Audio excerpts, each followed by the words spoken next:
Under the continued provisions of the state executive order to protect the safety and welfare of the public, Washington County Board of Education is meeting today, is closed to the public. In order to maintain transparency, the meeting is live streamed and an audio recording will be provided as requested. The live stream link can be found on the website www.wcde.org. Before I call this meeting to order, I want to take attendance. Ned Buchanan. Present. Mike Masters. Aye. Chad Fleener. Here. Mary Beth Dillinger. Here. Mitch Meredith. Here. David Hammonds. Here. Whitney Riddle. Here. Keith Urban. Here. Oh, I skipped. Okay. All right, after a moment of silence, I'm gonna ask Mr. Hammonds to lead us in the Pledge of Allegiance.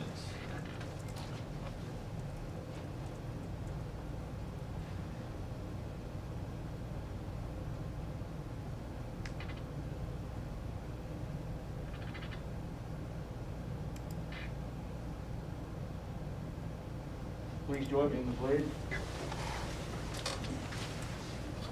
Allegiance to the flag of the United States of America and to the republic for which it stands, one nation, under God, indivisible, with liberty and justice for all.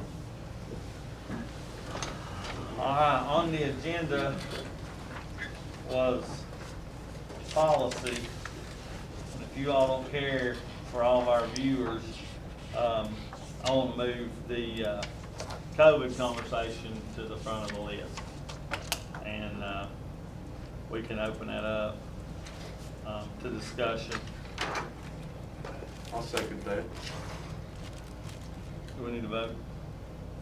Kind of your call. Okay, let's vote. Make sure everybody's okay with that. Jennifer? Sorry.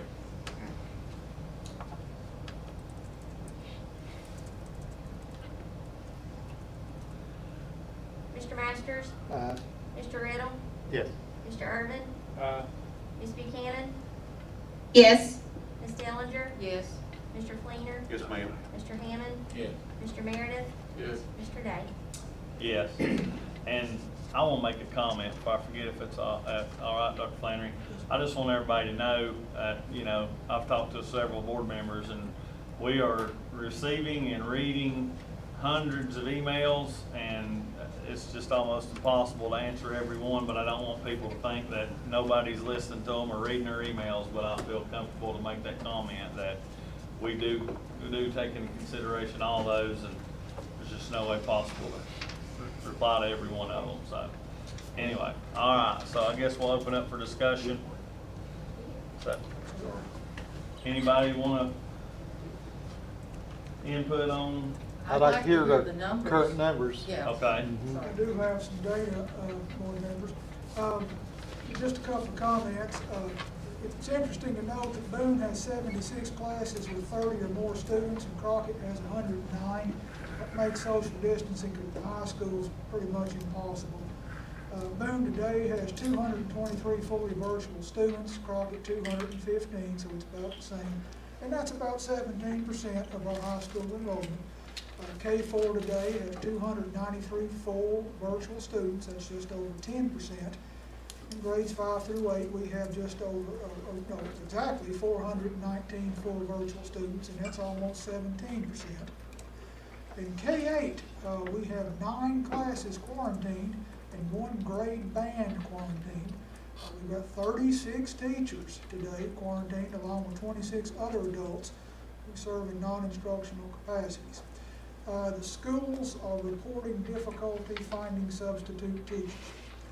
I can tell you that as of about 40 minutes ago, we had 974 faculty, students, and staff members that were either quarantined or isolated. 53 total students and faculty or staff members who are COVID confirmed. How many?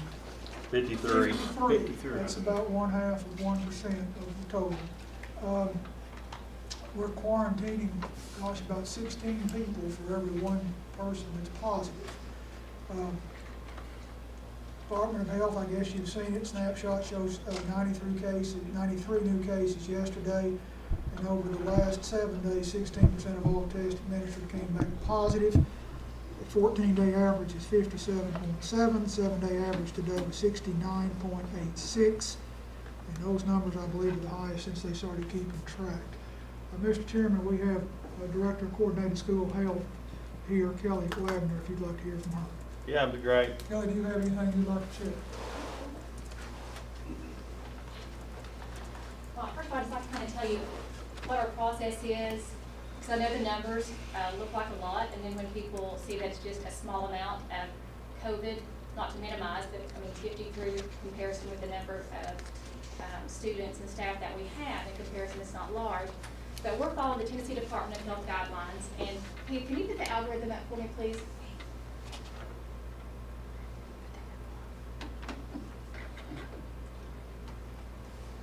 And this is what we're having to follow. This is the Tennessee Department of Health guidelines. And we are having to send home people that we normally would not have to send home based on this. The red, those are high-risk symptoms. So if any person has one high-risk symptom, they are excluded for 10 days. If someone has 2 low-risk symptoms, they're excluded for 10 days.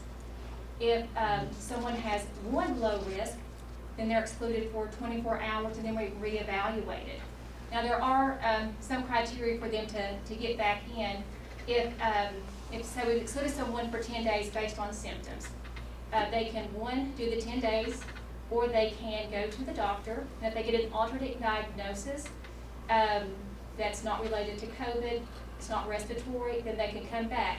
However, if you look, well, at the bottom, there are going to be some footnotes.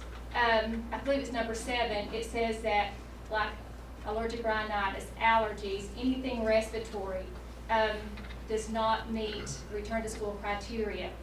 Even if you have a positive flu, does not meet the return to school criteria because you can't rule out co-infection. So we're having to send a lot of people home based on that. And then if we do have a positive, we're having to contact trace. The larger schools, we're having to send more home just because the population is dense. They're not able to socially distance. Smaller schools, we're not having to send quite as many home because the population in schools is not as large. So, I mean, if you don't have people within that 6-foot parameter for more than 15 minutes, then we don't have to send them home. We don't send out a letter or notification saying that we have a case in the school or we have a case in the classroom just because of privacy. We want to make certain that we're protecting everyone's privacy. People are going to talk and they may find out, but they're not going to find out from us because we want to do our best to protect people's privacy, because sometimes people are just mean and ugly. If they find out whose kid it is, and then it causes their kid to not be able to do something. So we're doing our best to protect people's privacy. But I can assure you, if once the nurses contact trace, anyone that was exposed, they are going to be notified by the nurse. The nurse will call them. They will give them the return to school date. They will give them information. They will give them guidance. And they will also email documentation to them that has education on it. Then if they have additional questions after that, then they're referred to our office. Kelly, Yes. is all school systems following that Yes. guideline? This is the state of Tennessee. Yes. So, Yeah, can you, this is a great chart. I don't know that I've seen it, but in the blue boxes at the top where it's talking about exposure, define that. So exposure says no exposure with 1 low-risk symptom. Exposure means you're exposed to COVID. But how do you, I mean, when do you make that determination? Because Whenever we interview, let's just say that, okay, so right now I have a daughter that's excluded. Okay, so she was exposed to a positive case at her school. And so she's excluded for 14 days. Here's what my question, go ahead. Well, if she starts developing symptoms, Right, then she would have exposure right. plus symptoms, and then that would change. I guess my question is going back to that positive case, because Oh, how we determine they're positive? yeah, as I understand it, I mean, because you can be asymptomatic Yes. and be positive. Yes. Okay, and we may never know that, because Exactly. they never get tested and, okay. Mhm. But if someone, if we're together for more than 15 minutes, and 3 days from now, I develop a runny nose and a cough or difficulty breathing, and I go in and I'm tested positive, is that an exposure for you? We go back 2 days from symptoms. 2 days? 2 days from symptoms. If you're asymptomatic, we do 2 days from test. Okay. But how we know about some of it, the parents will call us and say, hey, I had my child tested, they're positive. So we talk to them, see when their symptoms were. We go back 2 days from that point. And people are poor historians. So if we think if someone has symptoms and we just exclude them based on symptoms, we're going to go ahead and start doing some contact tracing just to have, because if it comes back and we have to backtrack 2 days later, it takes it quite a bit longer. And again, some people can't remember who they were around the day before, much less 2 days prior. Now, also we find out some based on the health department, because every day, anyone that tells us those are positive, well, the way that the Department of Health finds out, obviously COVID-19 is a reportable illness. They have 24 hours to send it to them. Once it gets sent to them, then there's case investigation. So that may take a couple days. So then by the time they send us the notification, then we may already be 3 or 4 days out. And so like my daughter, when she was excluded, it took a week and a half before they called me to tell me she was officially quarantined. Because we don't have the authority to isolate or quarantine, we can exclude.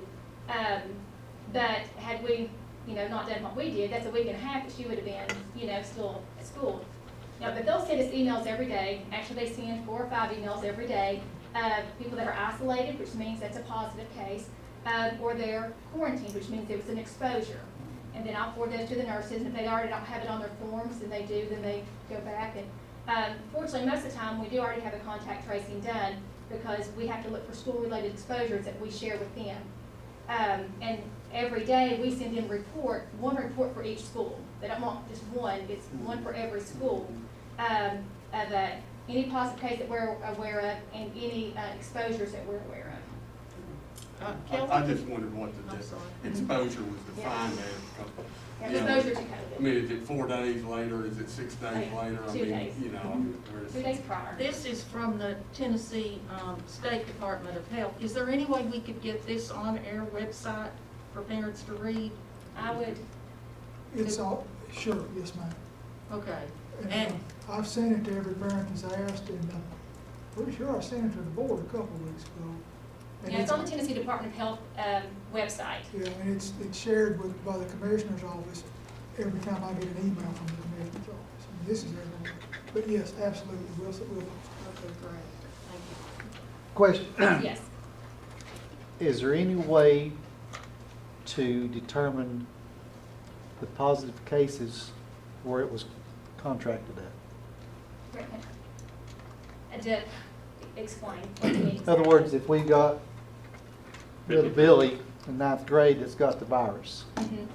how do we know did we know anywhere how he We contracted may or may that? not. Like if we know if he was exposed to a positive, more than likely that's where he had it from. Say if his parent had it, more than likely that's where he had it Okay. from. Just being out in the community, there's so many asymptomatic people, and there's so many people that's out doing things that it's hard to know. Okay. But if they were exposed to a case, if they We just they don't were know aware where of it was it. at. Yeah, and too, we have people coming to school sick that we're of course having to send home. But we have staff also coming to sick because they have a great work ethic and they want to come to school. But then maybe it's allergies, and then they find out, oh, I'm gonna go get tested, and we didn't know about the symptoms prior to. They get tested, now they're positive for COVID, so we got to go back. From that. Do you know how many, I guess it's kind of a stupid question, but I guess out of the ones quarantined that has come back tested positive, it is confirmed that they contracted the virus from the school? No. It's just in our community. But, right, but I'm saying, but the ones that, we've got Like if we. 974 quarantined right now, 53 of them's got the virus confirmed. Correct. Out of those 974 that's quarantined, if we come in tomorrow and 20 of those quarantines caught it, is that coming from the school, since we quarantined them from the school? It could be, if they But we were, have no way to know that. if they were exposed to a positive case, that's a high probability that's where that came from, but can we say for certain? No. Okay. Well, how many kids that's quarantined is not showing no symptoms or anything If they, like well, that? that, I would have to go back and look, but if we, and we exclude, it is based on, all of those have symptoms, but the ones that we contact trace, I would have to go back and look at each case to see what the school-related exposure were. Majority of the ones that we are excluding because of being a school-related exposure to a positive case, most of them are asymptomatic. They don't have symptoms. Well, I mean, But the incubation period is 2 to 14 days. That's the reason they're out 14 days. They may not have symptoms. That's the reason we don't recommend testing unless you develop symptoms, because say you get tested day 4, because I want to see. Well, day 4 it's negative, I'm fine. Well, day 10, you may be positive.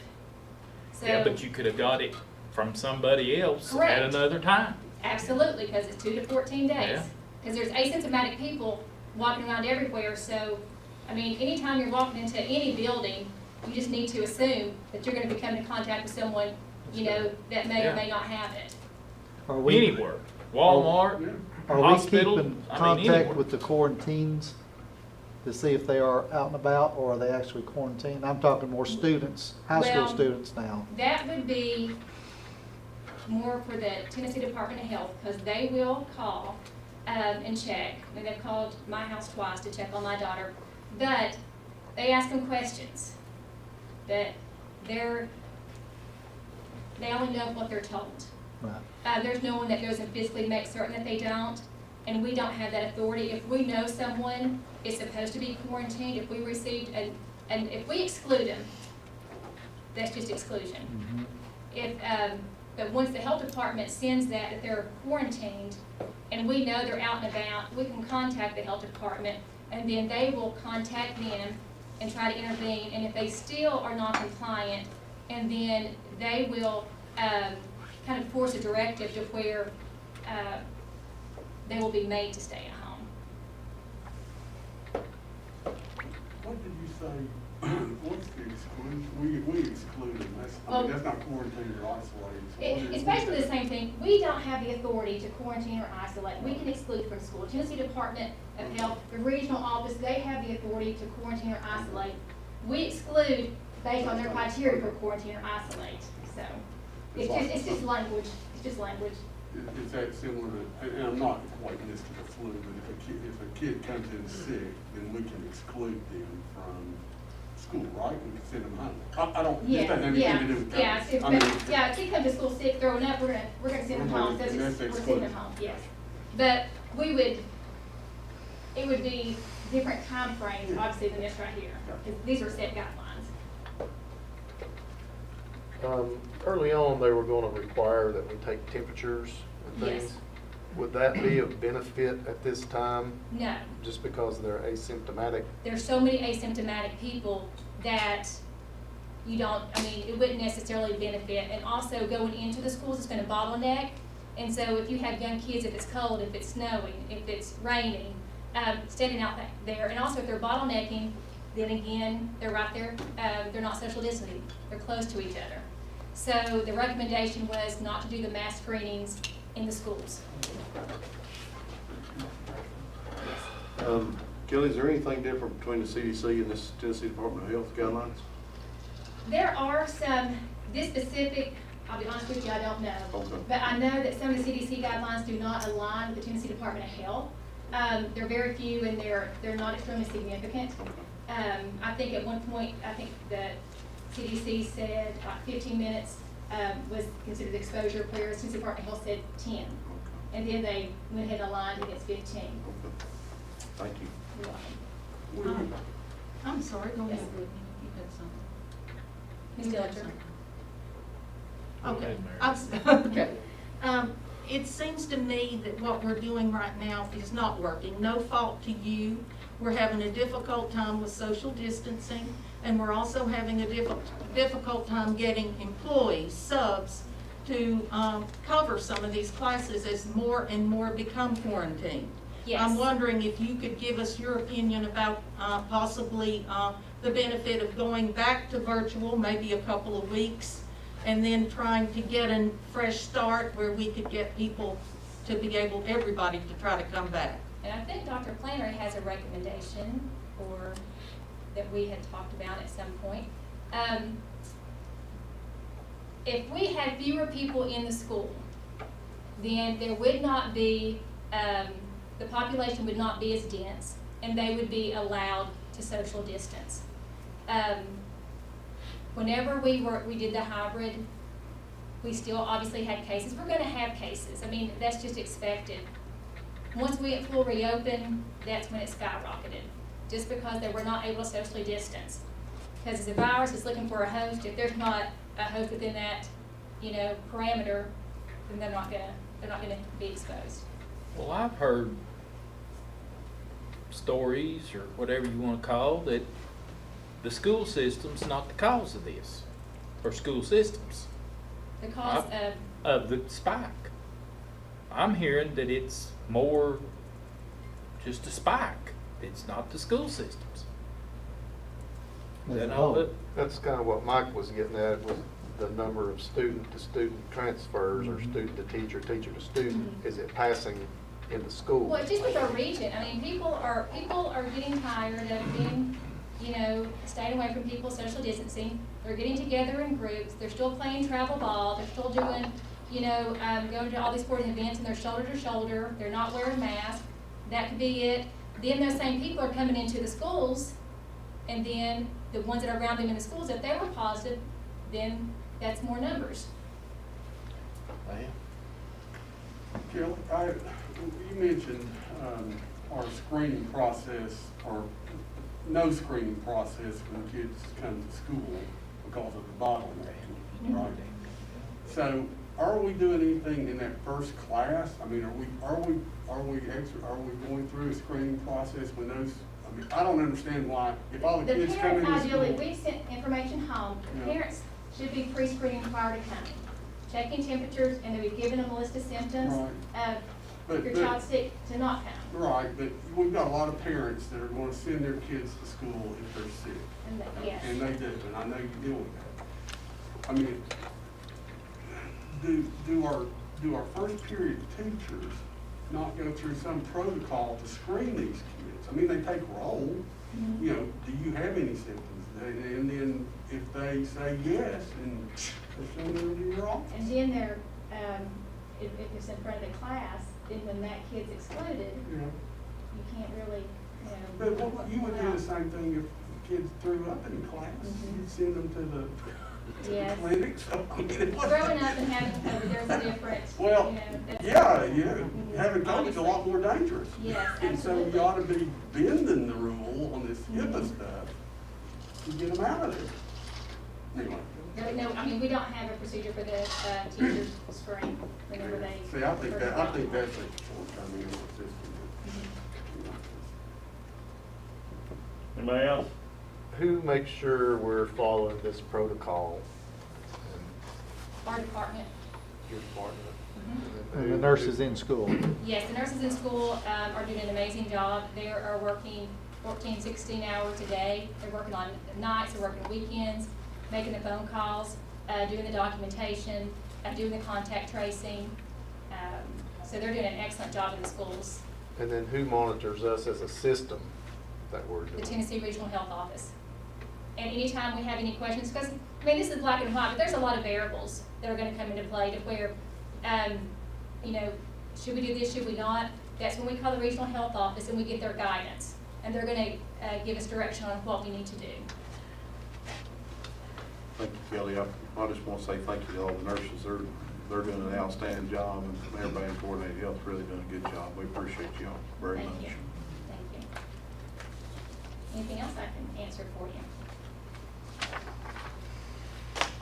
Okay. All right, Jason, Yes, can I say something, please? yes. They're all you. So, the way I look at this is we don't have a plan. We had a plan to begin with. We threw the plan out the window and we didn't replace the plan. The unknown is what is killing our teachers and our parents. They don't know what we're going to do next. So it's almost like, you know, surprise, this is what we're doing this week. And they don't have time to plan.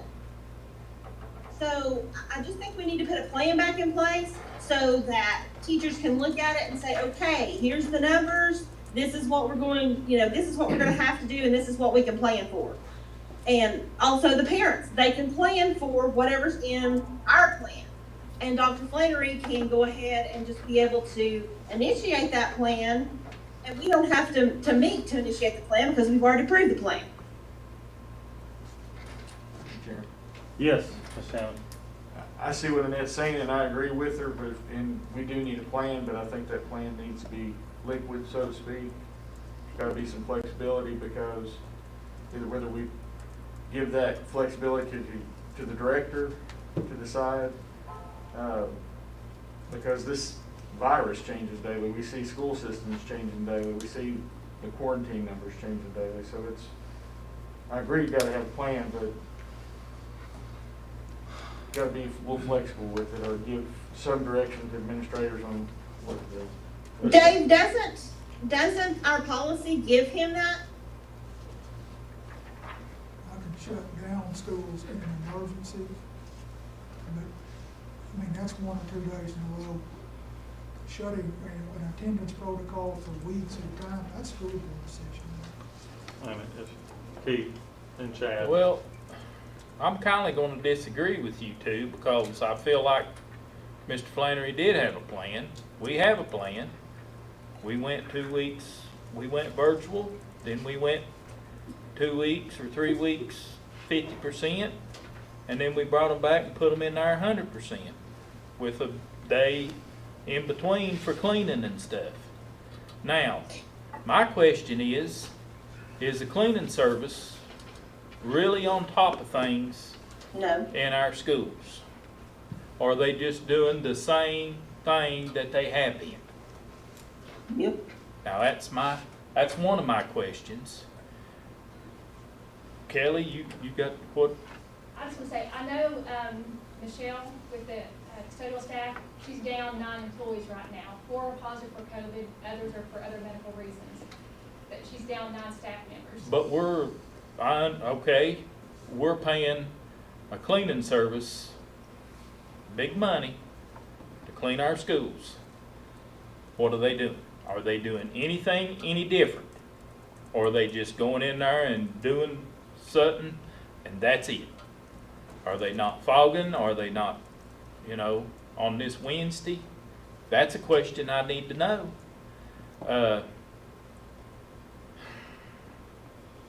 Is there an answer to that?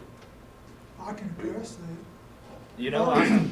According to the Center for Disease Control, less than 10% of COVID-19 transfer is surface or contact. It's breathing, laughing, coughing, sneezing, talking loud, cheering. It's person to person. This is not new. Yes, we have gone to a flu season protocol with our contracted and our in-house custodians. So it's not daily sanitation, it's hourly. Teachers are chipping in. Now, we were letting older students assist. I stopped that because of the public outcry over the chemical that we were using. I stopped it. So it's only adult employees or contracted employees are doing it.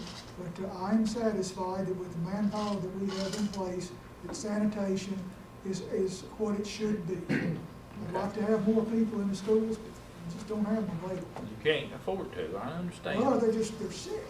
So many of them, they can't come. Mr. Fleener? Dr. Flannery, got a few questions I'd like to ask you. You have the authority, right, to shut down the school for school basis? A school or the school system.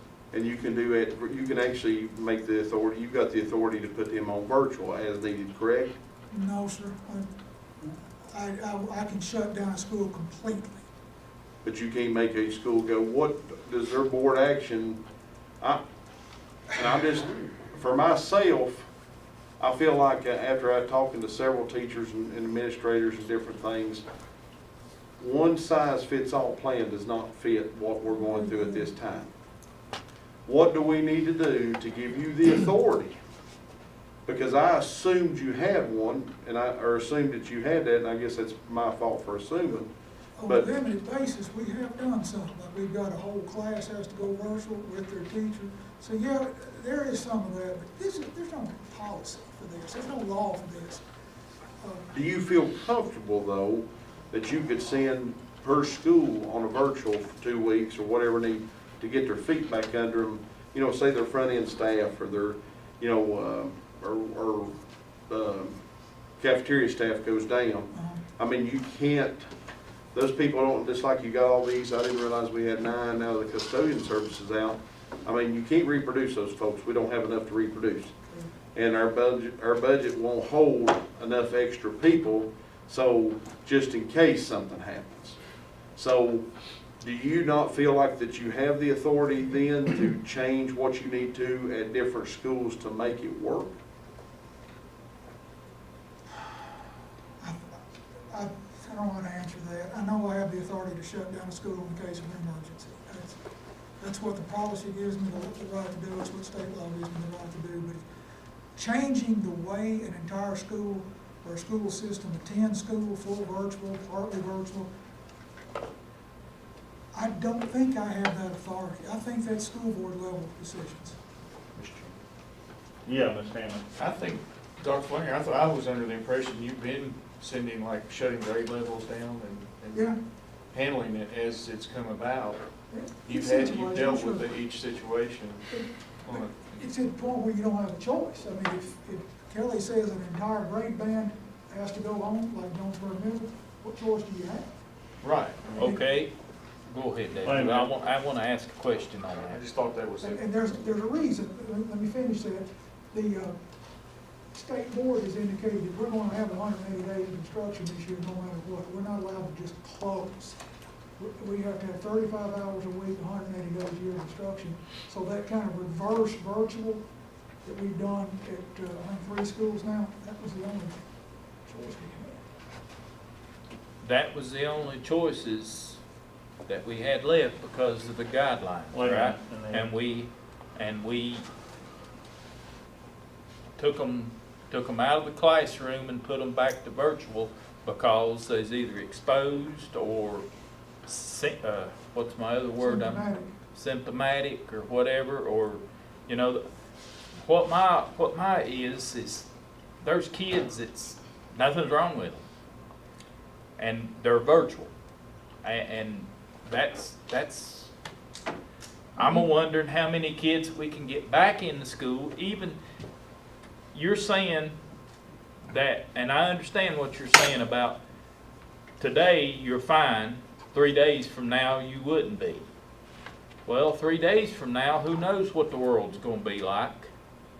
And Well, and the 14 days is not a school level decision, that is from the Tennessee Department of Health. that's right. They're out 14 days, that if you have 4 or 5 negative COVID tests, you're still staying out 14 days because of the incubation period. Mary Beth? Well, I feel the benefits of virtual learning for 2 weeks will help our 974 students and school employees who are being quarantined and ensure the health and safety of everyone. Our communities are depending on us to keep them safe. And I have a motion, if you'd like, or if we want to hear Dr. Flannery. Oh, No? Annette, What? She's muted. turn your mute on. calm down. She about to come through there. Hey, Mr. Chairman, So can I before, just go back to the plan for a second, Keith? We did have a plan. And if we were still following the plan, we would never have been in school.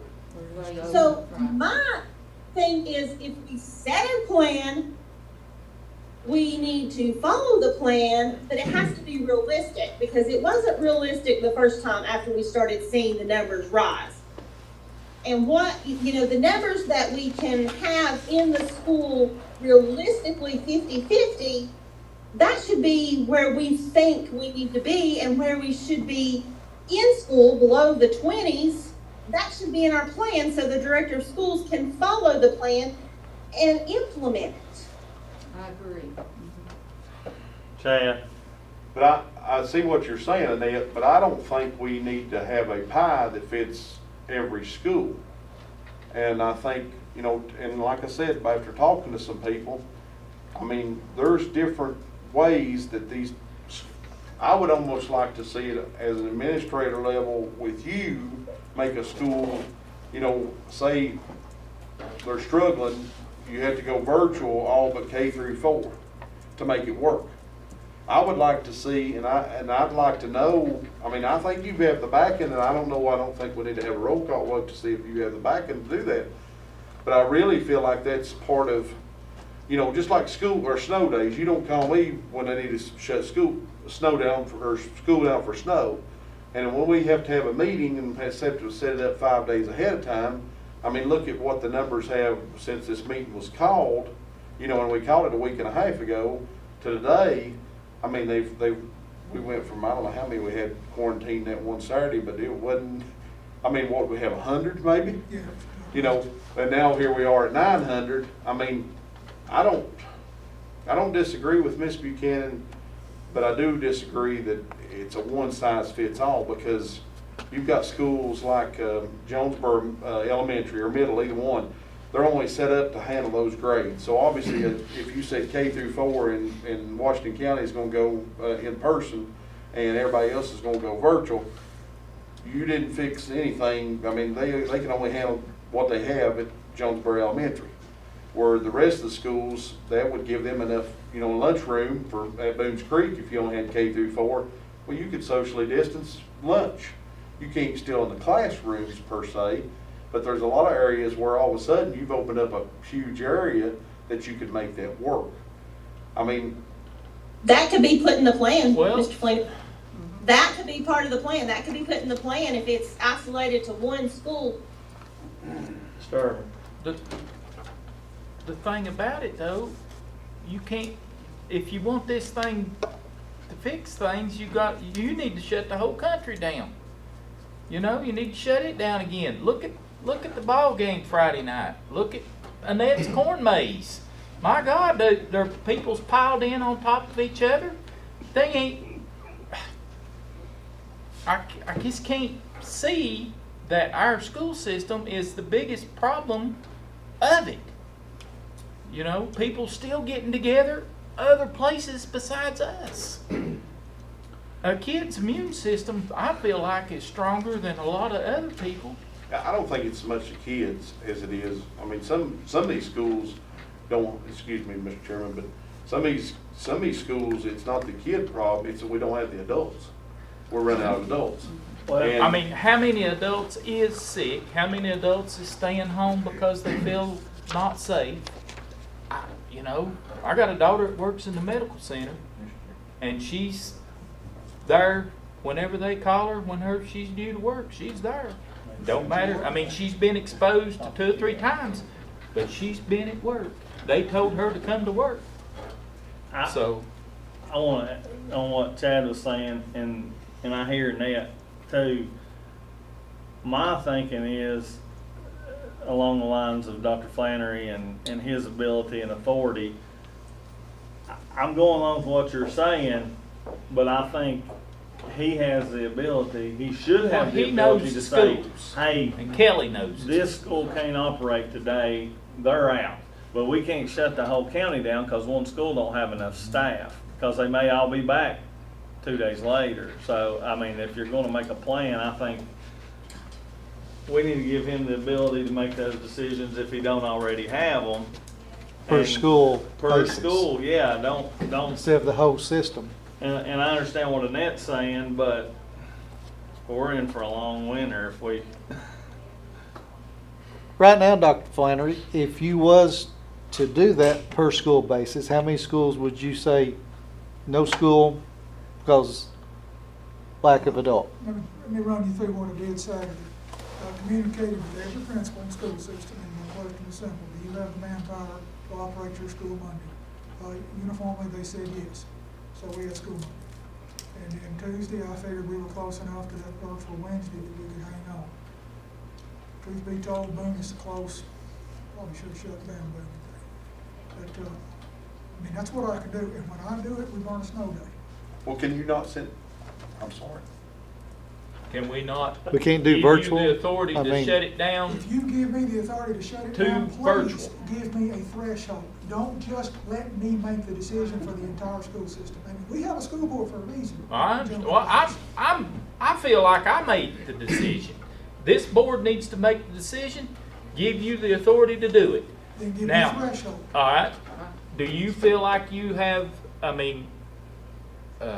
lost my chain of thought there. Now, if Threshold. you don't, the only threshold I have is if the principal tells me they can operate a school.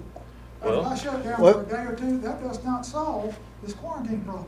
No, it don't, and that is a problem. That's what I feel like, that we send them kids quarantined, they go home. Well, the next day, they're at the Walmart, or the next day, they're at the ball game, or they're at corn maze, or they're somewhere. That's why I say it's not coming from us, our problem, I feel like. Well, I agree with Annette, kind of like, goes back to the plan, what percentage are we looking at? I mean, if it's just up to the principals, they can cover. What percentages are we looking at? I'm alarmed at 974, and I'm sure that's spread out all over. Well, that makes it, I mean, if it's spread out all over, that means it's less all over. Well, there are a few that are So, more, but. hold on a second. Mitch, Help me understand, where does our continuous learning plan fit in all this, Dr. Flannery? It's still in effect. The only thing the board did not change when you looked at it the last time was the threshold at which the school closes down. It's still set at 10, a 14-day average of 10 new cases, and you're currently at about 57. All right. So if we went by that, we would have been closed a long time and would be closed for a long time. Dave, But it was superseded to my mind when the board voted to go back to school at 100% 4 days a week on October the 12th. Yes. we're gonna go David and then Mr. Riddle. I wanted to ask this question. We send guidelines home to the parents, say if your child's running a fever, seems like cold symptoms or whatever, keep them home that day. We also need to address a policy of some sort. We have parents doing that, and they'll sign their kids on virtual, call the school and say, my child's gonna be virtual today. They're having issues, breathing issues, whatever. And that child is still counted absent at some schools, but not other schools. So that's one thing, that's gonna deter parents from sending their, or, they're gonna go ahead and either send the kid to school or say, what's the use? And Ms. Wagner's got it. If the parent calls the school nurse, she will exclude them just based on what the parent is telling them, and it will not go negatively against their attendance.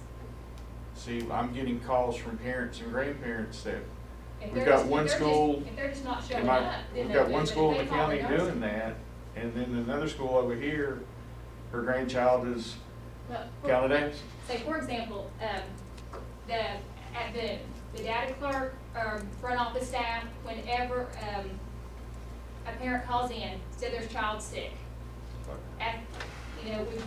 Right now they're getting to the nurse about 2:30, we're trying to get to them a little bit sooner, but what she'll do at that point is she'll call the parents to see why are they out, and if it's out for symptoms, she's going to exclude them.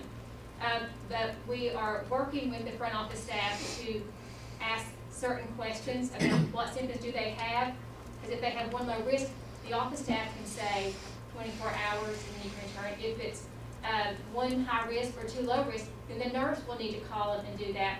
If they're calling in because they just didn't sleep good that night, or they started a period, there's all kinds of reasons that people call in. The nurse doesn't even be calling them, but the nurse gets the list of the people that call in sick, and she's calling them on top of doing all the COVID and the tracing and her regular job too. But she's Now, still calling them. How many of that is happening? How many kids are doing that? Is doing what the parents calling in. Yeah. I can't give you the numbers for that. I can't can just tell either. you who's There's out. an instructional aspect as well. Let's say grandma called in and said, you got sniffles, he's got these symptoms, we're gonna do full virtual today. Okay, fine. Well, let's say he never logs in or hits a lick at all that day. We need the county maps. Exactly. Well, now, Exactly. from what I'm hearing, their child did, or grandchild did enter, submitted assignments, everything. And I've even had some teachers tell me, because parents will contact them, what's the use in turning in the work, which not necessarily the best approach to take either. And if they're not gonna be counted for that day. And that's just something that kind of ties into this, but I also wanted to ask Dr. Flannery, do you have a suggestion, or?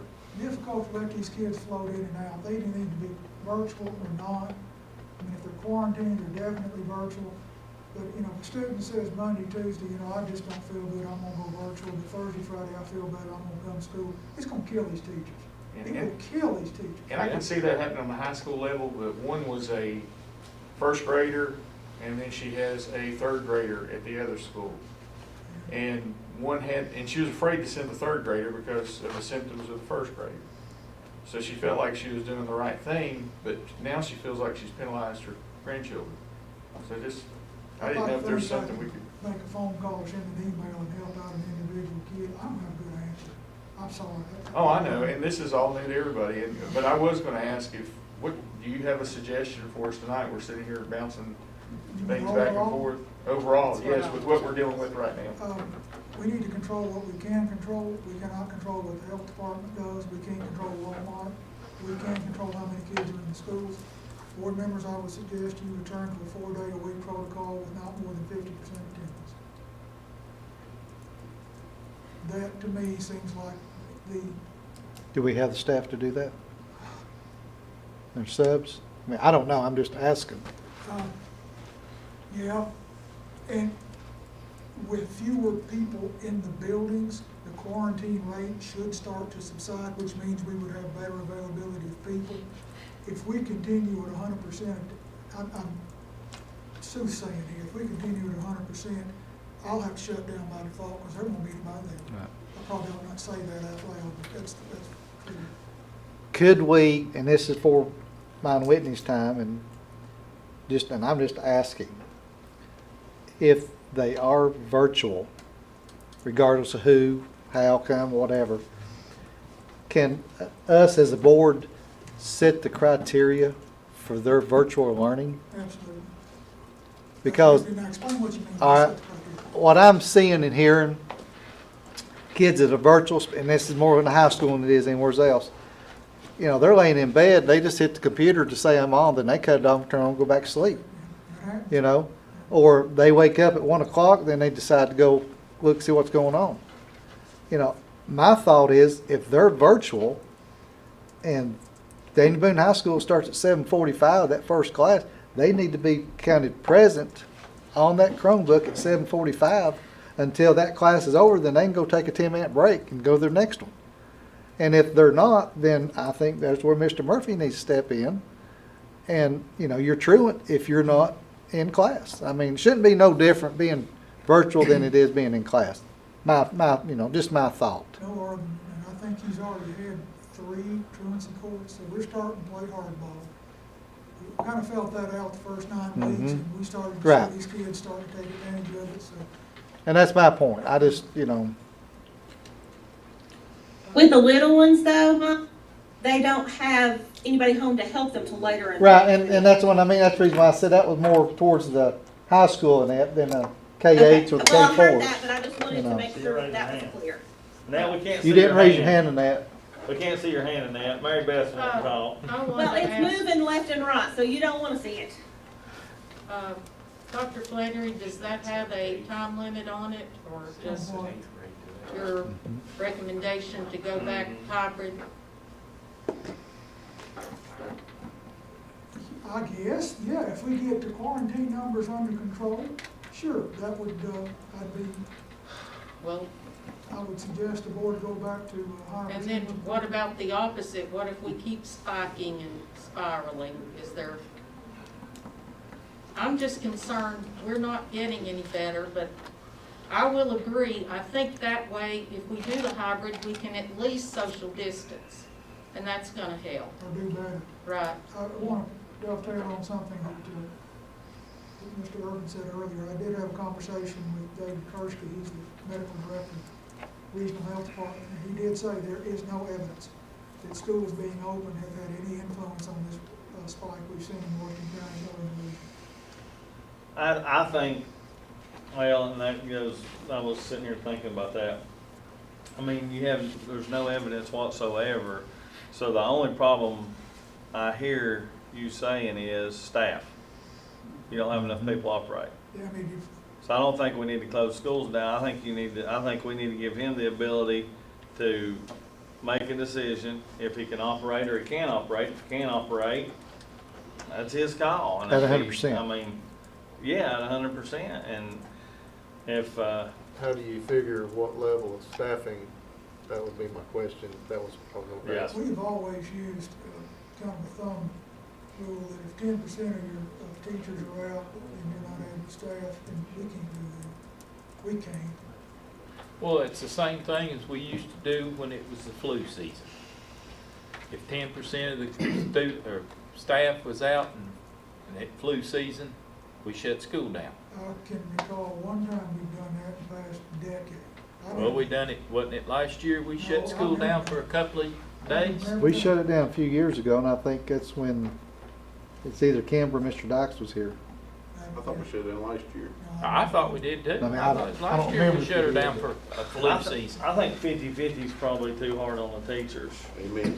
I mean, I think if you're going to do anything, you go all or none, but I highly suggest we, By the way, the quarantine moving. rate is cycling up.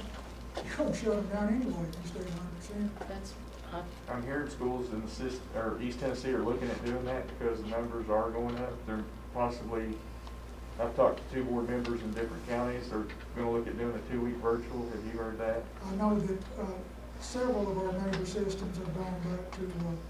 I think Kingsport has. I really haven't paid close attention the last few days. Mary Beth, you got Well, something? due to the increase of cases and our numerous quarantines, I make a motion that we go to virtual learning until November 13th. At that time, reassess transitioning back into in-person learning.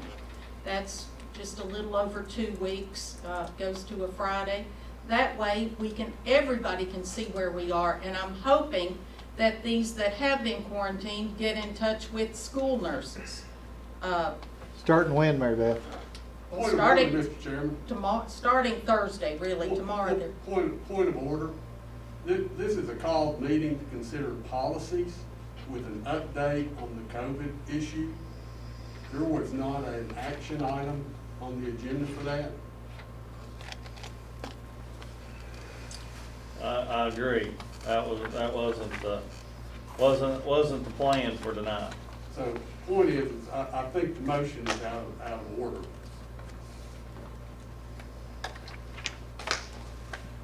I mean, we was here to review it and discuss it, but I don't think we was meant to make a motion on anything. Well, then why did we ask Dr. Flannery to make a recommendation? You asked, No, he asked.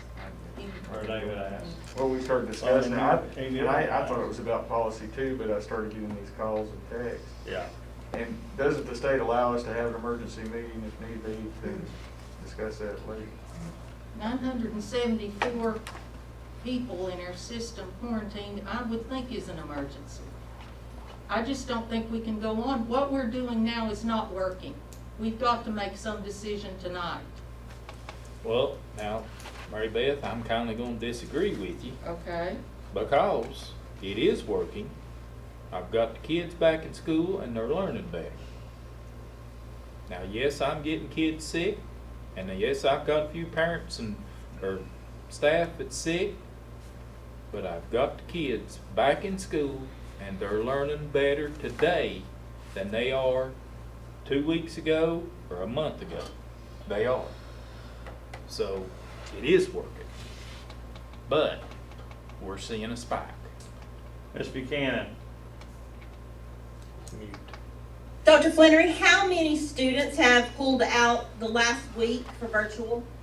Several in the high school, not so many in K-8. When I say several, less than a busload. That number has not increased dramatically over time. A lot overall. of people are waiting to see what the board does tonight. Yeah, I understand.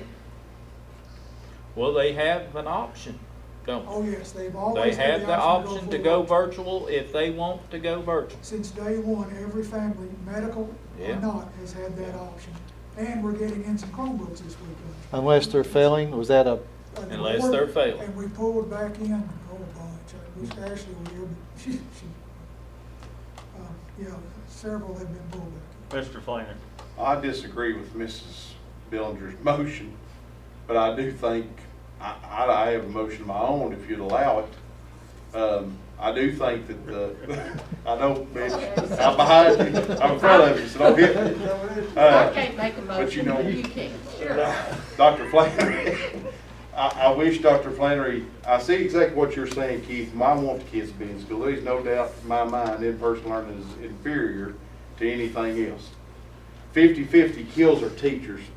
I mean, absolutely, just absolutely overload on them. They cannot. I really think we need to back up and regroup.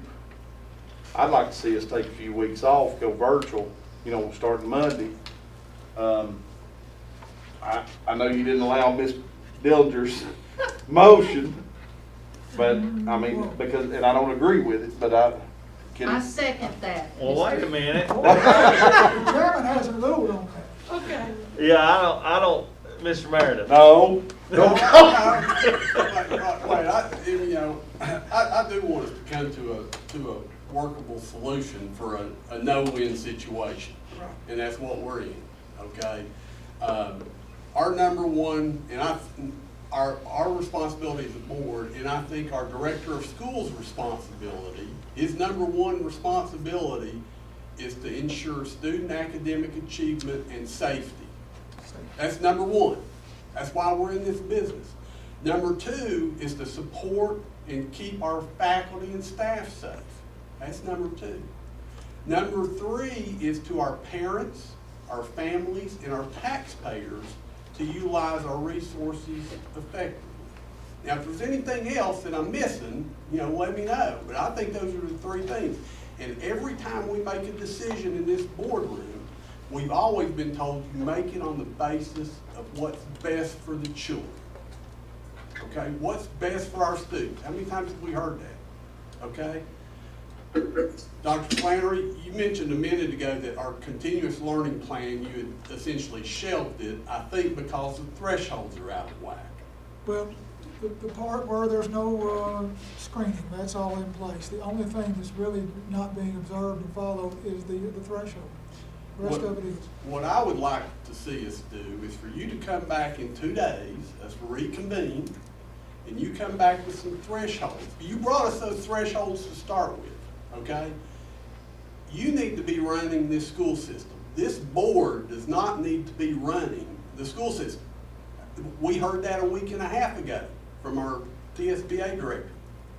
These are your responsibilities. We need to set the policies. And if it's, if you can do X in school A and Y in school B, then so be it. Let's get that established. I'll do that right now. Go back to the threshold that you established initially back in, I believe it was June. And then that would be virtual. Full virtual at 10%. Done. To meet those three requirements, to ensure student academic achievement, I'm not sure how we did last year, but from what I'm hearing, it wasn't all that great. So, Anyway, one more, David, go ahead. Okay, I just want to know one thing. You're saying start Monday, you're saying start Thursday.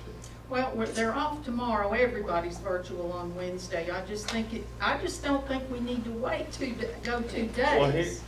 So, I think it needs what to am I hearing start Dr. Flannery Thursday. say? But I will go along with that, Mr.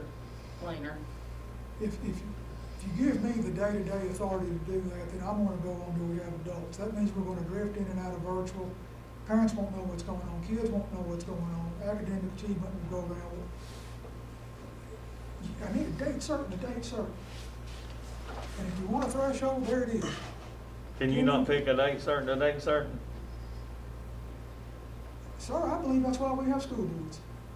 Yeah, I can close down schools on an emergency basis, but there's 9 elected members of the school board that the public's looking for to make this decision. And I will follow the board's decision. Ms. And if you just McKenna, leave it to me, I'll probably shut it down and go full virtual. Okay, first- Because that makes this quarantine go down. yeah. Mate, Dr. Flannery, Uh-huh. And then I'll be Is- run out of Washington County. is the virtual school closed? no. Or are No. you taking anybody? Oh, you mean the Tennessee Virtual Academy? It's still No. open. Virtual is still open. Any kid No. can go. Listen, hey, hold on, I'm talking. Okay, There talk. was a parent today contacted me and told me she has a 3rd grader, she wanted into virtual, and she was told no, that she had to be put on a wait list. So I want to confirm that that's not something that should be happening.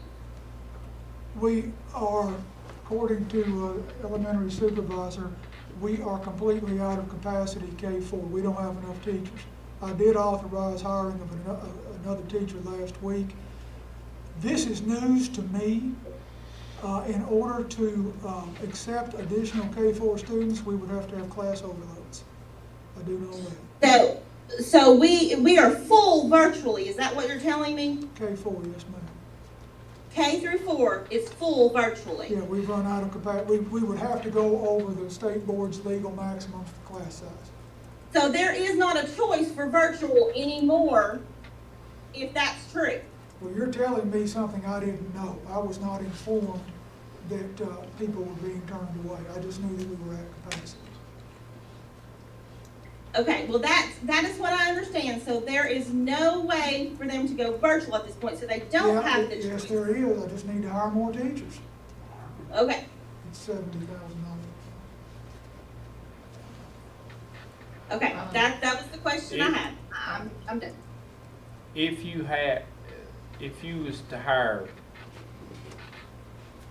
5 teachers, or whatever it would take, for virtual, and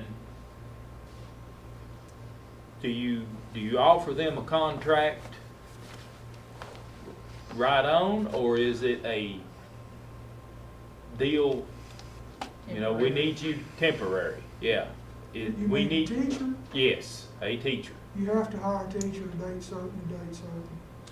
So we would hire starting November 15th or whatever to the end of the school season.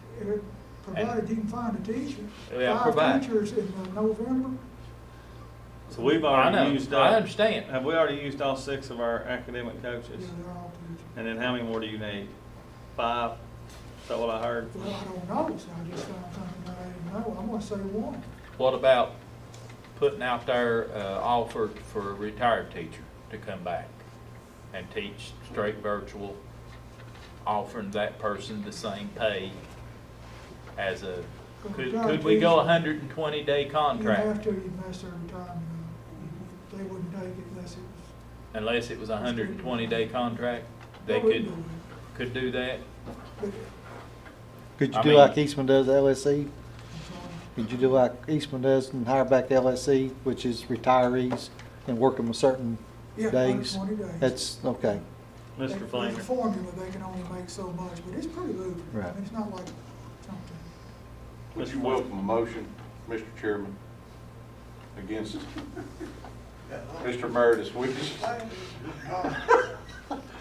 Put my mask on, where we? Evidently, it's just whom. No, Mary Well, Beth, you just be. honestly, You didn't ask nicely, that's what it was. It would be wrong, honestly, it'd be wrong to not take Mary Beth's motion first, I Thank think. you. Point We'll of take order. hers and it'll fail for a second. Mr. Meredith or any other board member rise to, he did rise to a point of order. You can Okay. object to the consideration of the question. If it receives a second, it can be discussed, and you must bring it to a vote. If it passes by a majority, then you can take the motion. Okay, The member does have that authority. so he needs to remake his point of order, Well, or, he needs to object to the consideration of the question. I'll object to the consideration of the question. okay. And he asked for a second. Can I get a second? Second. Okay. We need to vote on that. See if there's any discussion. Now, you're Any- discussing whether or not the chairman can allow Ms. Dellenger's motion. Because it's not on the agenda, Right. and that's why you're saying it, it's not on the Correct. agenda. Yeah. That's exactly right. Are you including Chad's motion too? All Just motions. talking- Okay. They're all Knock motions. them both out at one time. Well, it's All not- motions except policy. Right. Now, we could have made a motion to add to the agenda tonight COVID-19 discussion. It's on there. It's on It's there. on there. But not It's at take- the bottom. Well, an action item. An action item is what he's saying, Keith. I don't know that you could have added an action item on there. On a call meeting. When we added it, it was just to discuss it. It was not to come in here and vote about what we're gonna do. Dr. Flannery, to clarify Mr. Masters' question, I'm objecting to this specific That, motion. that is appropriate. You So can't the vote- object to all motions, but Okay. he can object to Ms. Dellenger's. So he's objected Ms. Dillinger's. To the consideration of that question. Chad? I understand exactly what you're saying, Mitch. When I read it, I thought it was just a COVID update. We weren't gonna, you were gonna tell us the numbers. Of course, they've grown exponentially in the last few days, and I think we do need to set a standard. I mean, I think our staffs are being overran. I do think you raise a valid point, but I'm gonna disagree with you this time. And we have so many people watching and wanting us to make a decision. Okay, if I can, just say a note and Cindy Hayes, we're not turning any way. Somebody had bad information. And I'm Man, sorry, what? I can't Hold hear. on. Her Arnold. He said Ms. Hayes said we did not turn a But kid she away. said we are not turning people away, so Did you hear that, Annette? I heard.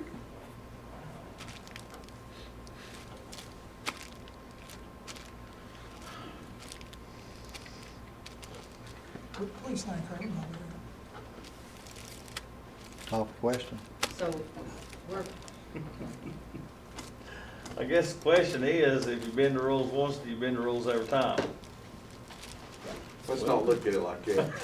Welcome to chairmanship, buddy. I mean, I think we ought to stick to what we come here to do. I mean, that's just my opinion. I don't think we ought to veer off of it. Are you, if we have discussion, I said we come back in 2 days, Yeah, okay? And we listen to a plan from the director that we've had time to consider and digest instead of, I think we heard Dr. Flannery's recommendation 20 minutes, maybe 15, 20 minutes ago.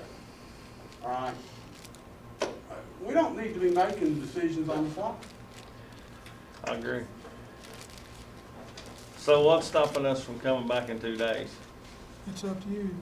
By the way, the board can adjust an agenda at the meeting, but you cannot revise board policies or adopt new policies unless it has been scheduled. Anything else can be added to the agenda. Okay.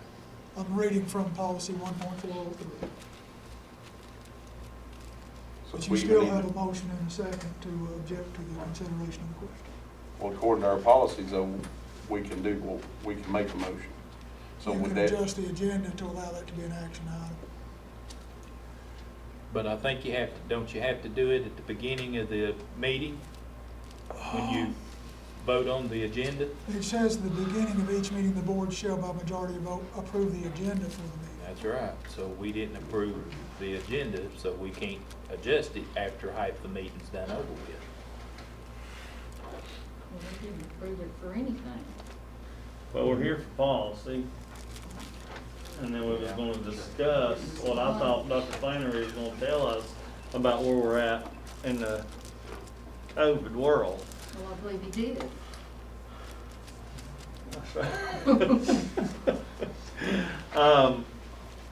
Well, so you're telling me we can vote, I'm with Mitch, but I wanna be fair to everybody here. You need to dispense with his motion.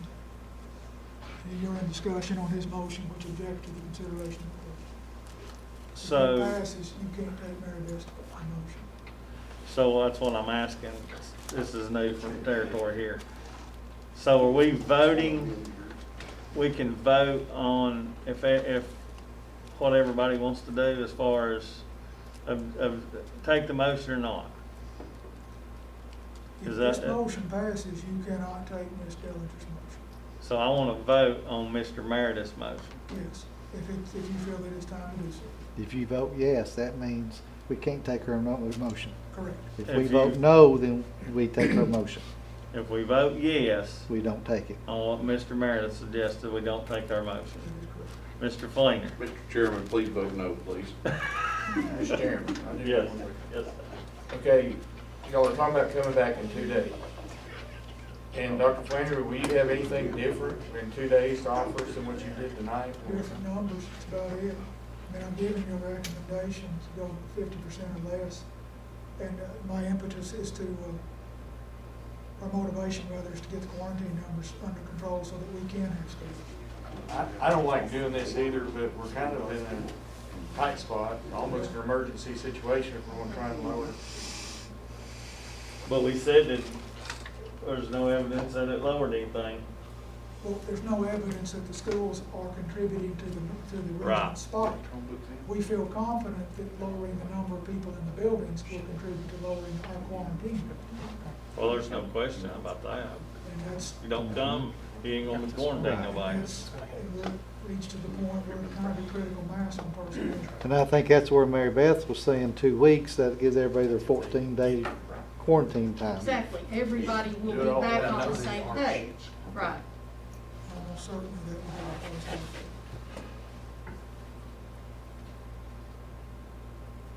Might I take a 5-minute recess? Okay. Let's take 5 minutes. Thank you. I'm gonna take a scan and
threshold doesn't need to be.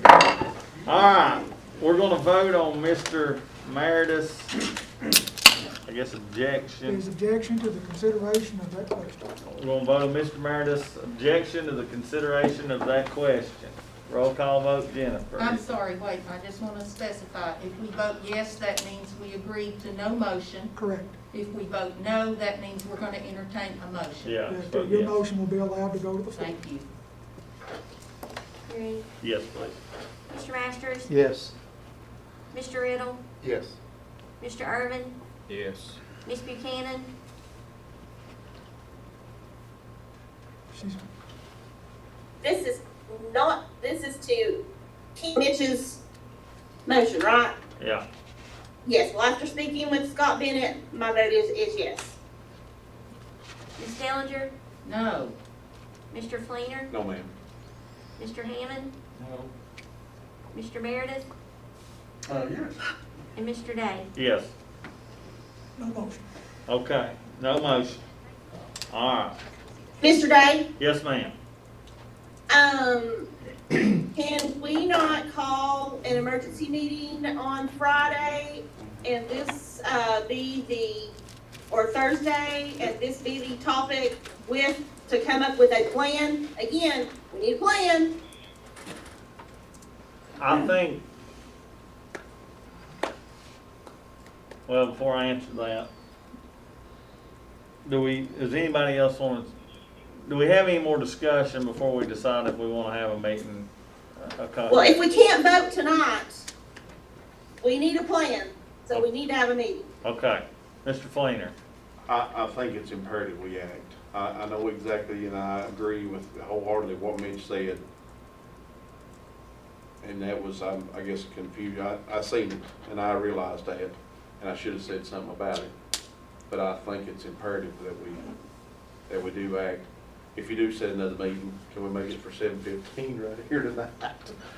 I think I'll go with that, Chad. we said, I mean, like Mitch said, I mean, we don't really have any information about exactly what we're doing. If you'll just follow me, Mr. Chairman. We don't have a plan in that, so that's why I it's kind of feel hard like to. we do have a We- Well, plan. I do feel like we have a plan, and we do what we're If doing. we have a plan and we're gonna go by the plan, then that plan says we should be virtual. Dr. Fleming said that himself. Ms. Buchanan, let me ask you a question. How many schools have 0 cases of COVID in our system? Jeez. I can answer that. Please. That would be Midway has 0 confirmed cases, Asbury has 0, the bus garage, maintenance, but the actual schools, there's at least 1 confirmed case in every building. So how many have, okay, since you have all that data, how many have less than 5? Okay, Boones Creek Elementary is less than 5. Right? Fall Branch has 1, Gray has 4. Grandview has 3, now I'm combining students and Sure, sure. Jonesboro Elementary has 4, Jonesboro Middle has 4, Lamar has 1, Ridgeview has 4, South Central has 3, Sulphur Springs has 1, Westview has 4, University School has 3. Now, Mr. Chairman, I see exactly where you're heading. And there again, but sometimes you've had one positive and you've had to quarantine, 50 people. I know, like Boone, how many people have you got positive at Boone? A grand total of 11. Tested positive. Yes, And how many people have you got quarantined from Boone? 214.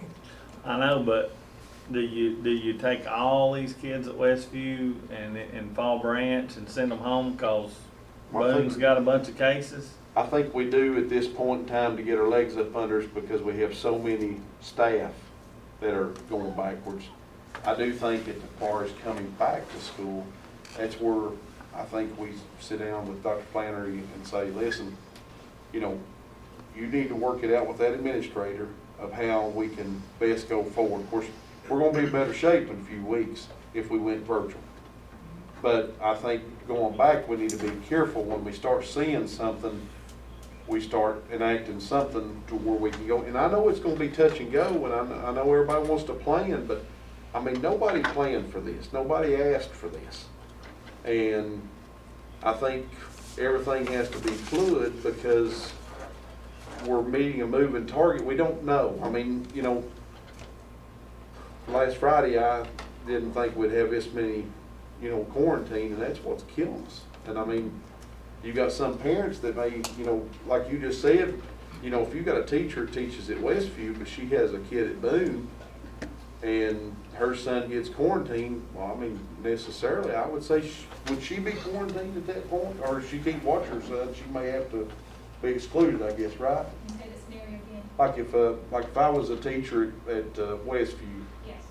and my son or my daughter was tested positive at Boone, I would have to You be would be out quarantined. 24 days, What about if she was just exposed and I was not, but we live in the same house? and she could work. Okay. Let me throw something out there on that. So, you do let them out of school, and they run all over the country, and they're exposed even worse than they are in school, and nobody's monitoring that.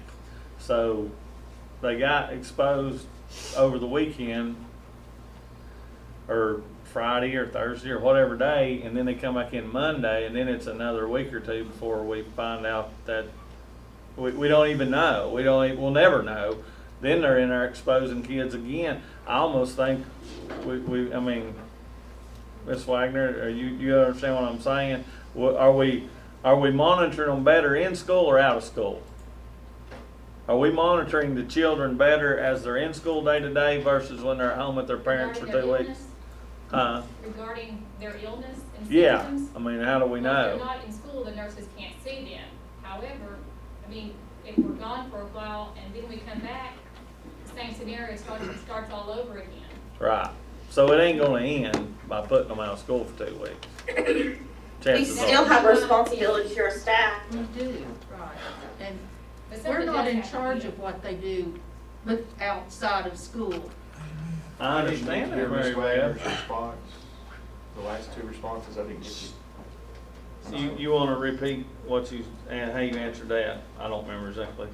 That, I'm not pushing response. On Yeah, the- even if we're gone for 2 weeks, and then we come back, and if it's full, then we have that dense population again, and it starts all over.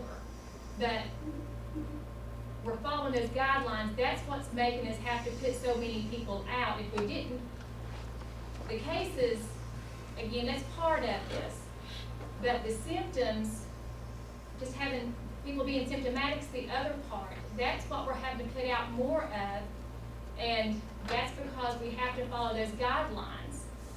So we're putting out more than we normally would based on those guidelines. So, I mean, as soon as people come back, it just starts all over again. Unless they can socially distance. Mr. Flainer. You know, we've got, I don't know, how many bus routes have we got missing right now, Dr. Flainer? Oh, gosh.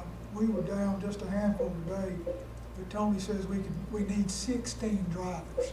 He was able to cover all but, I think, 3 today, which is not bad, but who knows what it'll be Thursday. I mean, we got 9 custodians out, 16 drivers, you got 2 data clerks, 3 data clerks.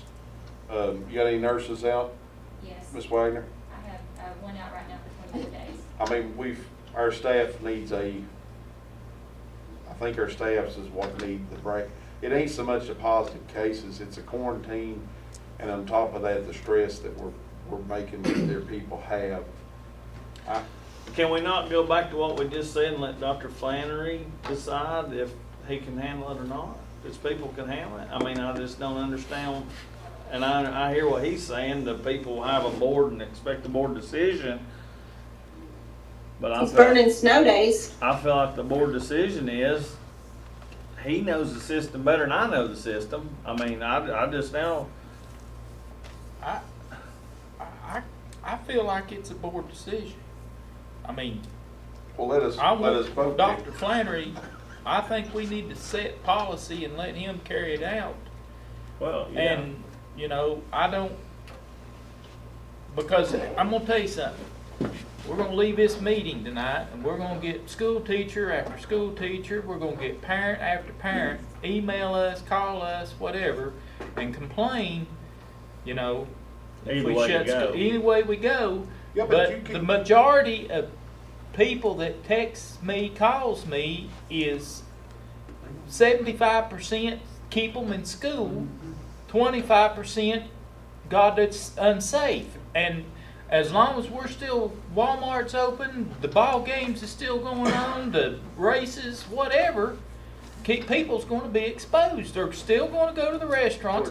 We ain't shut no restaurants down or nothing. Our kids have a choice.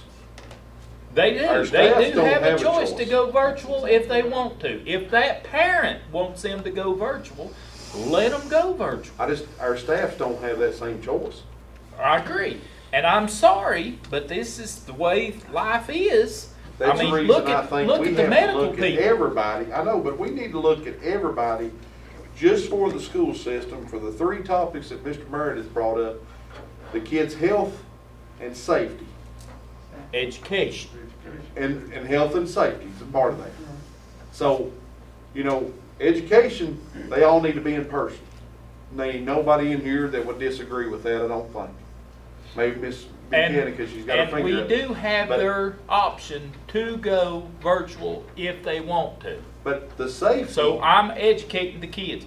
That teacher is going to school every day to teach them children, we need to whether think of it's it too. virtual or in person. We need to think of it too, though.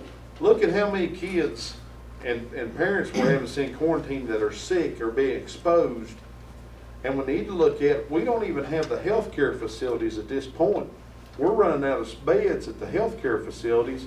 I mean, heaven forbid if, you know, one of our children got it. And let's say, I mean, you had to bus them somewhere, you know, to somewhere far away from here. You know what I'm saying? I mean, there's another thing. I mean, there's a whole lot of different aspects. Just like every phone call and email and everything that you've got, I've probably got the same ones.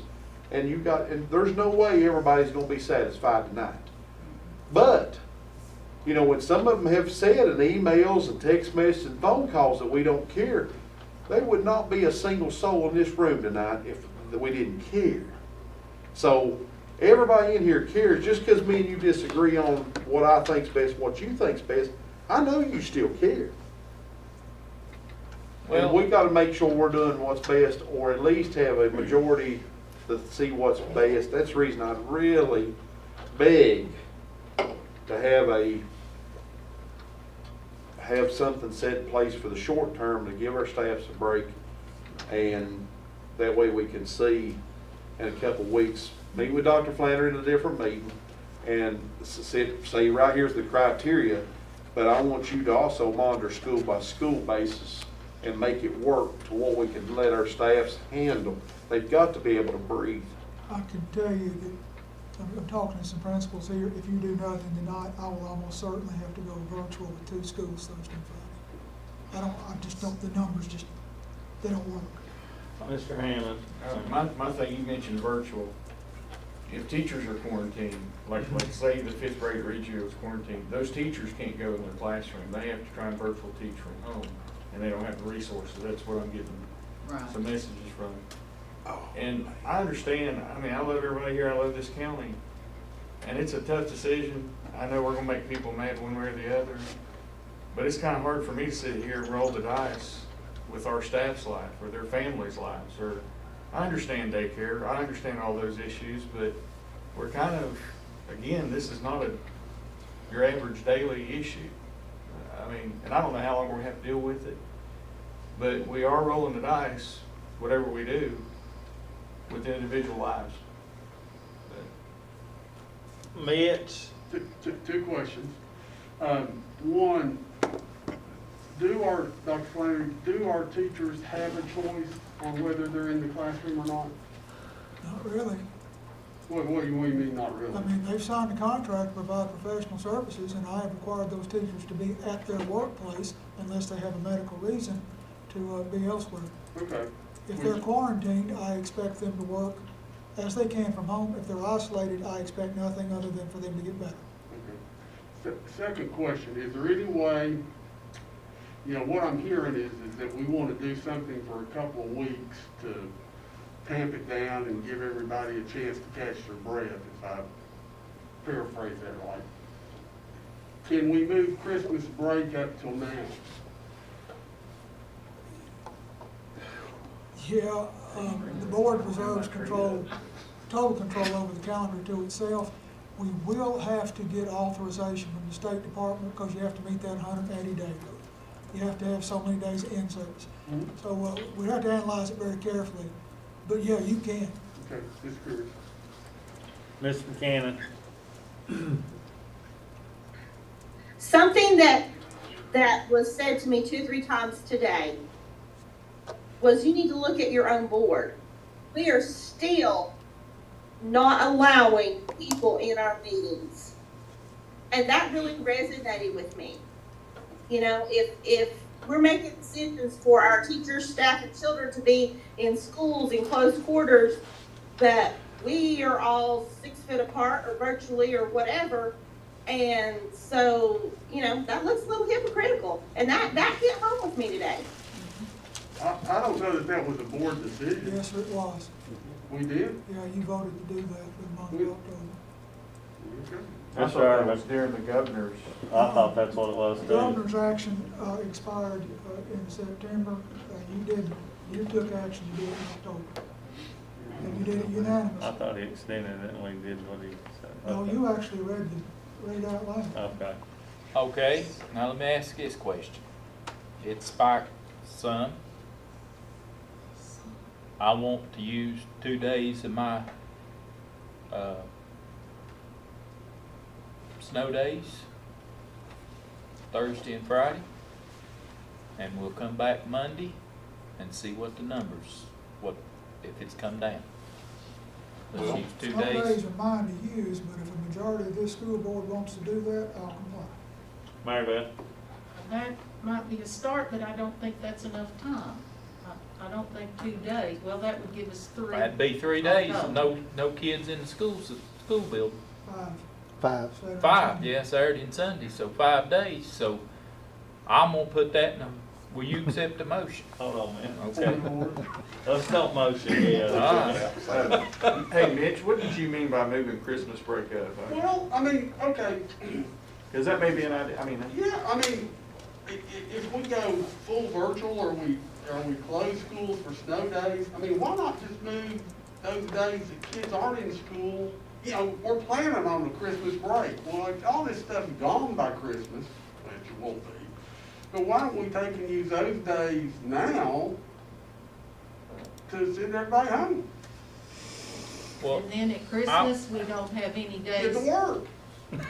I wanna argue a little bit because teachers and families has already planned to have their Christmas break. Yeah, I mean, I just. that was- And I understand what you're saying, Mitch, and I can't swallow it that well. I wasn't moving. But didn't- I know, I understand, but But there have been systems using a couple of days I in could different use vacations. I could sit here and vote to use 2 or 3 of our snow days. It will prolong our graduation at longer. No, we got 13 days. If we went over our 13, because we don't know what kind of weather we're gonna have. Fix that too. There's ways around it. We don't know what kind of winter we're gonna have, don't know how bad the flu season's gonna be. It could get worse. Now, I mean, boys, it's 80-some degrees out here today. This is not good weather. People's gonna get sick because this weekend it's supposed to get cold again. So, Alright, we ain't getting nowhere. will you accept the motion? Well, let's talk about that just a second. Hey, I got an idea, but yeah, when we use snow days, there's nobody in the building. No It's teachers shut come down. first. Lights out, doors locked, nobody's there. Before we start throwing motions all over the place again, not being fair to one or the other, let's hear your recommendation one more time. Your recommendation was, Remain at 4 days attendance per week, Wednesdays virtual, not more than 50% of the student body in attendance in any one Does everybody copy that? 4 days a week, not more than 50%. That's what you were back. That's what, yeah. Yeah. All right. Now, we gotta decide something. Why don't we do what Keith says for the next 5 days, then implement that come Monday for 2 weeks? Well, let me say yes before we do that. Just throwing it out there. It ain't gonna get no better in 5 days. So. It could. It- We could see it- numbers it start coming could. back down. It could. If we call a board meeting on Monday, I'll even throw in, Thursday, Friday, and Monday. Well, how about we do this? So what? And they're out Tuesday because of the election. And they're out Tuesday, the election. Instead of making a motion, we just voted on not Mitch's. to accept the motion. We said coming in here tonight, we wasn't gonna have a motion. Okay. I would feel more comfortable if Dr. Flannery's all right. That with could The be, kids are not gonna be learning, they're gonna be I mean, it would've been better Well, to be learning, man. one, Let me tell you. but how many of them's gonna be even But doing it? my thinking was to start virtual on Monday. That way we had 2 days that they come in Thursday, Friday and plan, and they can see that child again. Plus, we may have a shipment of Chromebooks come in, tomorrow or Thursday. Friday, they can hand out those Chromebooks. You know how crazy it was at the first of the year when they had to bring those kids back in car line and hand them Chromebooks. We could get that done while they're still in school Friday, and then give them 2 weeks. You're throwing on a snow day, Thursday and Friday with 1 day notice. I mean, I'm giving them 3 days, I ain't doing them no favor either, but, you're throwing it. Actually, if I put in Monday, then we'd give them 7. 7, because it'd be But no Wednesday, planning, no matter Thursday, what you do. Friday, Saturday, Sunday, Monday, Tuesday, Because because you have no planning once the Wednesday, decision's because made. it'd be virtual, then come back Thursday and Friday. What about if the numbers are even up more? Well, that's when we meet and see what the numbers is doing. But you're not giving them any chance to make any kind of changes or see Johnny and say, hey, listen, you really need to be, plug him in or whatever. Well, they supposed to be already plugged in But some of because them don't they're even have failing. Chromebooks. This Well, gives I them a don't- chance to get a Chrome. They may not come in. I ain't holding nobody accountable if they don't show up. I agree with Chad. I think that's a good plan. And as far as Keith goes, our teachers and employees required to work on Tuesday, election day? Yes, they are. It's an in-service day. And that's by board action, not my decision. Can we do away with that in-service work day for the teachers on Tuesday? Kathy, I want you to stop me if I'm about to lie here. That day is being accounted for by a board discretionary day, which means you can do just about any darn thing you want to with it. Now, Kathy will have to tell the state, who I think there's an approval process, but it's a discretionary day, so the board can do what they want to with it. So if you just close down everything, I feel pretty confident we'll be okay with state board. But Well, yes, you I can. was thinking they needed to be off that day for the election anyway. I knew the kids was They're up out. at 8 o'clock. Yeah, I There'll know, be I know. people in the building voting, won't there? A part of the buildings, and I don't even know how many we use anymore. 2 or 3 schools, Central and Westview. South Spring, South Central. Some things does too. Gray, Lamar. Gray's at the fairgrounds. Waiting. I Everybody else still, does. I still think we need to try to stick to it and go school by school basis. That's kind of where I'm at right now. And try to, it's gonna be here, and we're Well- gonna have people get it in and out, and if you shut it all down, it's tougher than you keep running what you can, I think. All right, I'll speak to that. There's 3 really need to shut down. If you're gonna shut down 3, you might as well just shut down. Across the board. I agree. Because I mean, the difference between the 3rd school and the 4th school is like 7 kids. And, So you're when saying people start saying, why did you shut us down? it's 10% of the student population No, or it's- 10% of the staffing It's supposed to say, population? it's supposed to be, and it's actually taken out of board policy, but the thumb rule is if 10% of your faculty is not present, then you have to think about shutting down, but it's not hard and fast, and frankly, in May of every year, it's a rare Friday, we don't have 10% of our faculties out taking personal days. So if we just know what's coming, and we plan. Two comments I'd like to make. Speaking with some of the administrators that has a lot of faculty out, there's no schooling being done now because they're just putting them in groups babysitting because they don't have teachers there. So there's no education being done right now. Plus, you know, biggest complaint I'm hearing, especially from the teachers, they just need a break. And with Keith's plan, we're gonna give them 8 days. I mean, With no kids. with no kids, no nothing. They just, you know, they just get a break from all this. I think, I still like Chad's plan. If we have to, I'll go with Keith's, but I still think they need a restart. And I think everybody needs to restart and come back and hopefully but I mean, I agree with that too. Could you set a meeting one day next week before Well, we have a meeting start next back? Thursday, Oh, that's a right. regular That's meeting, right. right. so you're saying starting Starting tomorrow. tomorrow, That gives us Wednesday, Thursday, Friday, Saturday, Sunday, Monday, Tuesday, and Wednesday. And then we have a full board meeting Thursday. Jennifer's Thursday with Tammy, or No, that's right. us? That's just our full regular Oh, God. regular scheduled How many meeting. snow days will we be We've using? already used 2. They'll use 3. Well, we're gonna use one in January on the 4th, and we're gonna use one on President's Day. Where do we use 3rd? No, I mean, doing this plan, we'd use 3, right? Okay. The superintendent thumb rule, if you burn snow days before Christmas break, you may be in trouble come the end of the year. But, This year may have to be an exception. this may be. Well, can we automatically go ahead and take President's Day and Martin Luther King's Day? Martin Luther's not one of our snow days. But- President's Day is. But President's Day is a holiday. We can automatically take that day. Yes, sure you can. And we can take when was Martin Luther, or is it done Martin Luther past? King's 21st of The other January. day is we call it a get-ready day. It's the first day of the new semester. Jesus. You don't have to take care of Yeah. your teachers love that day. All the I want- holidays are really great, but how does that help the educational Well, attainment? what I wanna ask is, Well, we're gonna put them back in school I'm instead gonna- of taking them. I'm gonna raise my hand here a minute. So, I hear what you're saying. Doesn't sound like a bad plan. Question is, what's the plan when we meet next week? When we come back in here, I think that's all where you're he gives gonna do us is tell us there's numbers. a bunch of numbers that they ain't went down any. How are we gonna know they ain't went down any? Cause we ain't been in school for 8 days.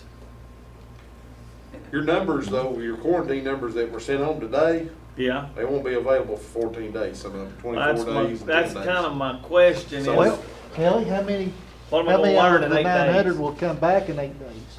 Can you tell us that? I'd have to go through each school, but I know we have 974 that are either out for 10 days, 14 days, or 24 days. Starting today? I just don't think it's It's, gonna help. it's kind of a running tab, and then. I mean, I ain't you saying do the that plan's out bad, there I'm in saying- 10 days. I'd have to go through each We're not school. gonna To get get that. anywhere going on. I don't, I bet you wouldn't lose more than 100, 200, In those because 8 look how days? fast they've come up since we Well, that's decided to true. have this meeting. Well, that's what Well- I'm getting at. If you lose 100, you might as well close for 2 or 3 more weeks, I cause just don't think using our snow days, I don't need. please, Mr. Chairman, I'm asking you, let I us can't make. hear you. uh,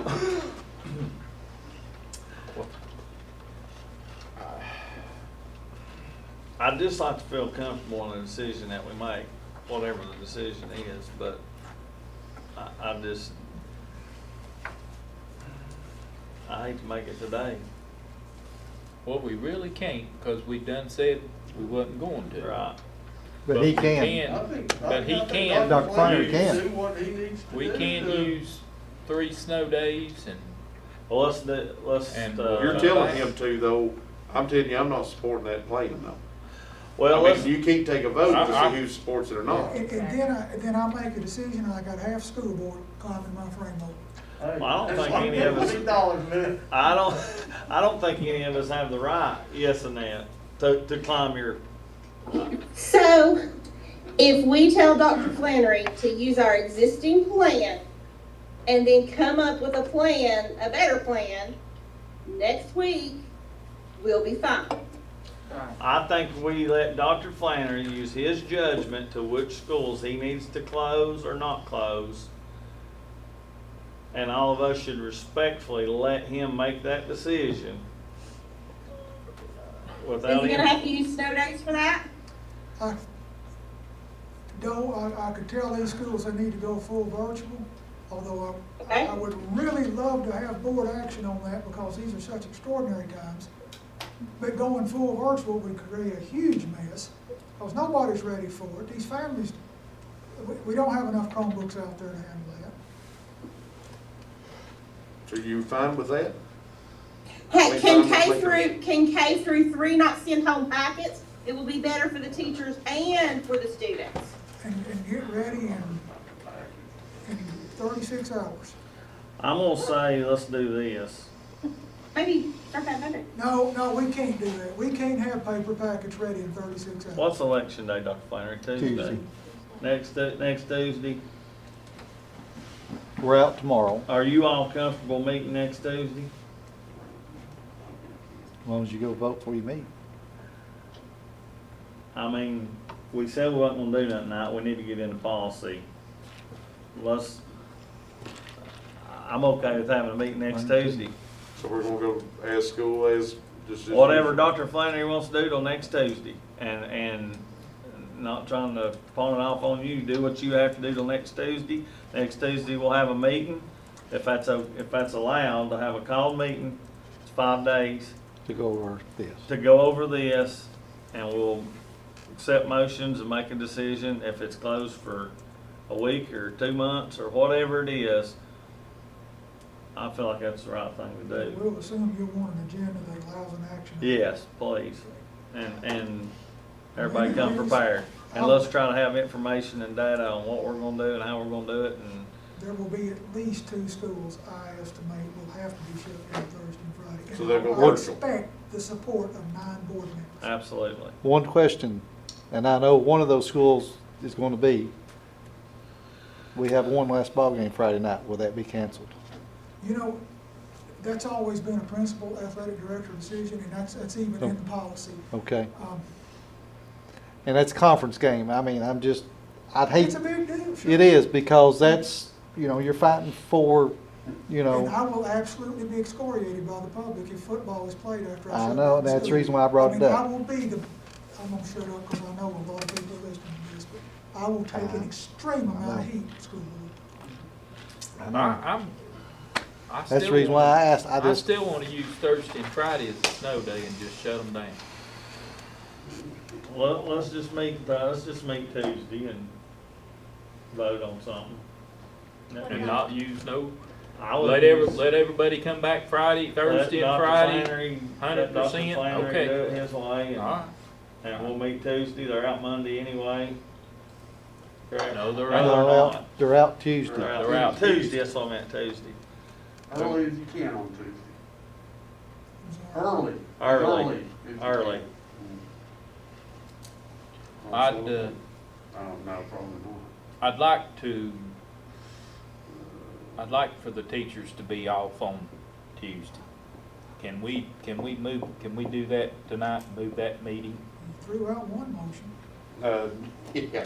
Well, Order? I mean, Yeah, I I'd think like you can do to- that. I'd like- do not have that authority. That is clearly board action.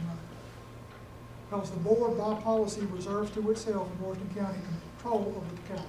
I mean, we said we wasn't gonna take a motion, we can't. That's what we right. All right, let's move to the policy. What time you doing it? 5 o'clock, is that all right, Mitch? Is that early, y'all, is that early as you're thinking? Yeah. Does that work for everybody, I don't 5? know. Yeah, that's Tuesday.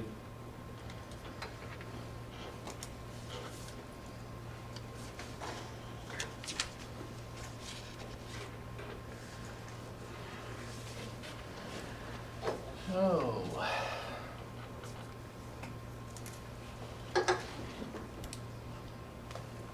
Cause I mean, honestly, you do something tonight, you got parents gonna have to try to figure out what to do with their kids tomorrow and everything. I mean, that doesn't make any sense. Not tomorrow. Yeah, all right. So, Dr. Flannery, are you heading up this policy venture? Did everybody read over the policies in the BOE Connect? What we decided to do, instead of going over every single one, we figured TSBA went over them. Scott Bennett went over them, our staff went over them. So what we had asked y'all to do, I think an email, correct me if I'm wrong, Jennifer, Dr. Flannery, if there's something you had a specific question about, bring it up. If not, we're gonna vote on them and move forward. And I think, did we want to discuss something on section 6, Dr. Flannery? With what? Section 6. I would only say that I've been through each one of them with Dr. Keys, and I concur with what our attorney and what TSBA is suggesting. So I see what no problem. we'd like to vote to approve them as written, is that correct? As far as as noted, As presented, yes. as presented. And if you'll look out the side of them, some of them So you're says, jumping to section 6. well, I'm just saying. We need to finish up section 5, Yeah. second reading, right? Well, on section 5, that's what I was asking about, Jennifer. Okay. You got some of them as first reading, some of them's delete. We're saying we're gonna vote on section 5, the way this paper states them, and approval. Section 6. That's your direction, Well, yes. you said section 5 in the agenda, right? Or section 4, second readings? Is that what you're talking about? No, he's jumped down here to TSBA review policy, section 6. I'm sorry, Chad, I was just bringing up the fact that we wanted to look at doing this as well. But we'll start at the top of the list, but when you get over here into like, I guess this is 5. This is first reading, delete. I was just saying, we want to approve these as read. Dr. Flannery's went over every one, and unless one of y'all have an objection to one or want to discuss the individual item, we're going to approve them and move on. Is that Yes, correct? yes. So however you want to handle that, Dr. Flannery. I would suggest that you entertain a motion to adopt all policies on second reading as a whole. All right. Have any of them been flagged before of the ones we wanted to discuss, or when previously, none of them, they're all good? I don't know, that's an Ashley Okay. question, I'm and I sorry. bet she's watching. Let me see if she's texting me. Okay, that'd be great. Every Is one of she these. feeling better? She is. I don't know if I'm supposed to say this out. No, I'm gonna shut up. No, she has sent me no text concerning policy. Okay. Thank you. So do we have a motion? So moved. We got a second? Second. Second. A motion and a second to approve as is on second reading. That passed. All right, roll call vote, Jennifer? Mr. Masters? Aye. Mr. Riddle? Yes. Mr. Irvin? Ms. Buchanan? Yes. Ms. Dellinger? Yes. Mr. Fleener? Yes, ma'am. Mr. Hammond? Yes. Mr. Meredith? Yes. Mr. Day? Yes, That's done. that's done. Yeah, you just, well, Now, you might want to entertain a motion for section 5 to be adopted on first reading as a whole. All right, do we have a motion to approve second 5 as first reading as a whole? So moved. Second. section 6. Mary Beth. Ms. Dellinger made a Second. motion, Mike Masters second. That's everything under action for schools fee. That's all Okay. of those right there. All right, we got a motion in a second. Roll call vote.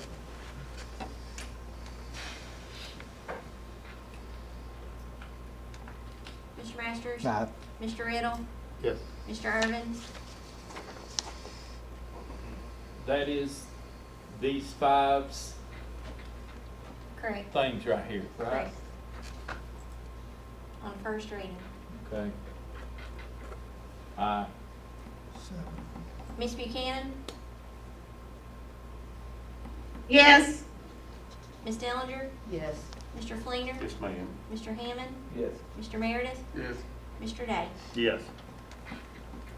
And finally, under section 6 of your agenda, I think there's 31 policies there, either for first reading or simply to delete or maintain, and you might entertain a motion to deal with those as a whole. Do we have a motion on section 6? So moved. For a second? Second. Second by Mr. Hammonds. Roll call vote. Good. Oh, sorry. Got Mr. Fleener. I got a question. The physical activity of punishment says delete, and I'm not saying that we need to keep it, but never mind. It was a duplicate. I thought I seen something in there. Okay. Any further discussion? Thank Roll. you myself. Roll call vote, Jennifer. Mr. Masters? Aye. Mr. Riddle? Yes. Mr. Irvin? Aye. Ms. Buchanan? Yes. Ms. Dellinger? Yes. Mr. Fleener? Yes, ma'am. Mr. Hammond? Yes. Mr. Meredith? Yes. Mr. Day? Yes. You're done with policy. We're done with policy. All right, so, meeting, we said next Tuesday. Hold on, so you've got another item on there, Oh, the structure of board committees. I thought we took that out, okay. I apologize. Where's my list? Oh, here we go. Structure of board committees. We talked about this in our, Retreat. board retreat, yes, thank you. And I assume what we wanted to discuss tonight was the importance of keeping them or not keeping them. One thing, I guess I was gonna talk to Dr. Fleener about it tomorrow, but I guess right now is a good time as any since we're talking about it. Well, I guess what's y'all's thoughts on, let's just talk about the thoughts of keep them, not have them. Let's just go around the room, start Keith, and let's talk about the importance. There's some that we have to have. Dr. Flannery probably can, if you want to know, he can call those out, but there's a lot of them you don't have to have. So let's just go around one by one and everybody say how they feel about committees. Are they useful? Are they not useful? Are they a waste of time? Are they, what do you think? You starting with me? Sure, yeah. I feel like they're useful. Okay. I really do. Now, all of them, probably not. But I've been here quite a while, and we've had committees ever since I've been here. And, you know, just like we'll take facilities, you're gonna have people come up and say they wanna do something on our property. And I think they need to come to the facilities committee and discuss it. And athletics, same thing. I cannot support doing away with some major committees not being able to hash it out instead of, you know, you talk about having longer board meetings, if we have to hash it out in a board meeting. So that's, I feel like we need, I mean, I could probably support doing away with some of them as long as it had board support, all of, you know, the ones. But I don't have a problem letting the chairman and the director or the chairman form a committee to hash out the committees. That could be an it thing. You could form a committee and say, all right, we feel like this one needs to stay, this one needs to stay. I think we need to keep the majority of them. Mary Beth? Well, I kind of agree with Keith to a certain point. I am afraid it's gonna add longer to our regular meetings if we can come up with a plan to where that's not gonna happen, especially when we go back allowing, people to come in, and then we have, you know, that, they're usually 4 to 5 hours. I don't want them to go to 6 to 7, so if we can come up with a way, and then some will have to meet, of course, every month, but the majority, we can look at them by committee All right. basis. Dave? What committees do you have to have? Okay, there's a question. It's easier to tell you which ones you don't. Okay, well then that's okay, that tells me what I need to know. There are 7 committees that are not mentioned anywhere in state law, in board policy, or in the WCEA MOU, and they are: facilities does not have to exist, athletics does not have to exist, ethics does not have to exist, bid review does not have to exist, human relations, safety, and family life. Those 7 are not required in any document. Well, I can see combining bid review with finance possible. I mean, that's a finance issue. My only thing is sometimes we come in the meeting and we are going over, I mean, like if we have somebody presenting to the board, like the energy group, they come and talk to the facilities committee for 45 minutes, and then they come to the general meeting and talk for 45 minutes. And sometimes I think we're repetitive on what we're doing. I could see doing away with a few of them, but on the same token, like Keith said, if you have somebody want to do something facilities, they come to that committee, or they could just go to the director and the director present it, but, or put it in the agenda and include it that way. So I think we're just trying to streamline and be efficient, and I would look for any way to do that. But I have sat in committee meetings and then go into the general meeting and same thing, and discuss, taking 35, 40 minutes. Mike? I gotta agree with Keith. I just, out of the 7 he mentioned, I mean, I just don't see how we can get around not having facilities and athletics. And of course, bid for a simple reason, you know, when we purchase. But I am like David, we could throw that into finance.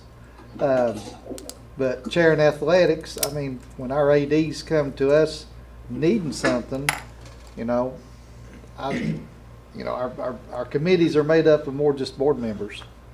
And when we got office staff or administrators or teachers come that's included in those committees, you know, I like their ideas, but I just don't, I wouldn't want to do away with them, no. You don't go, like?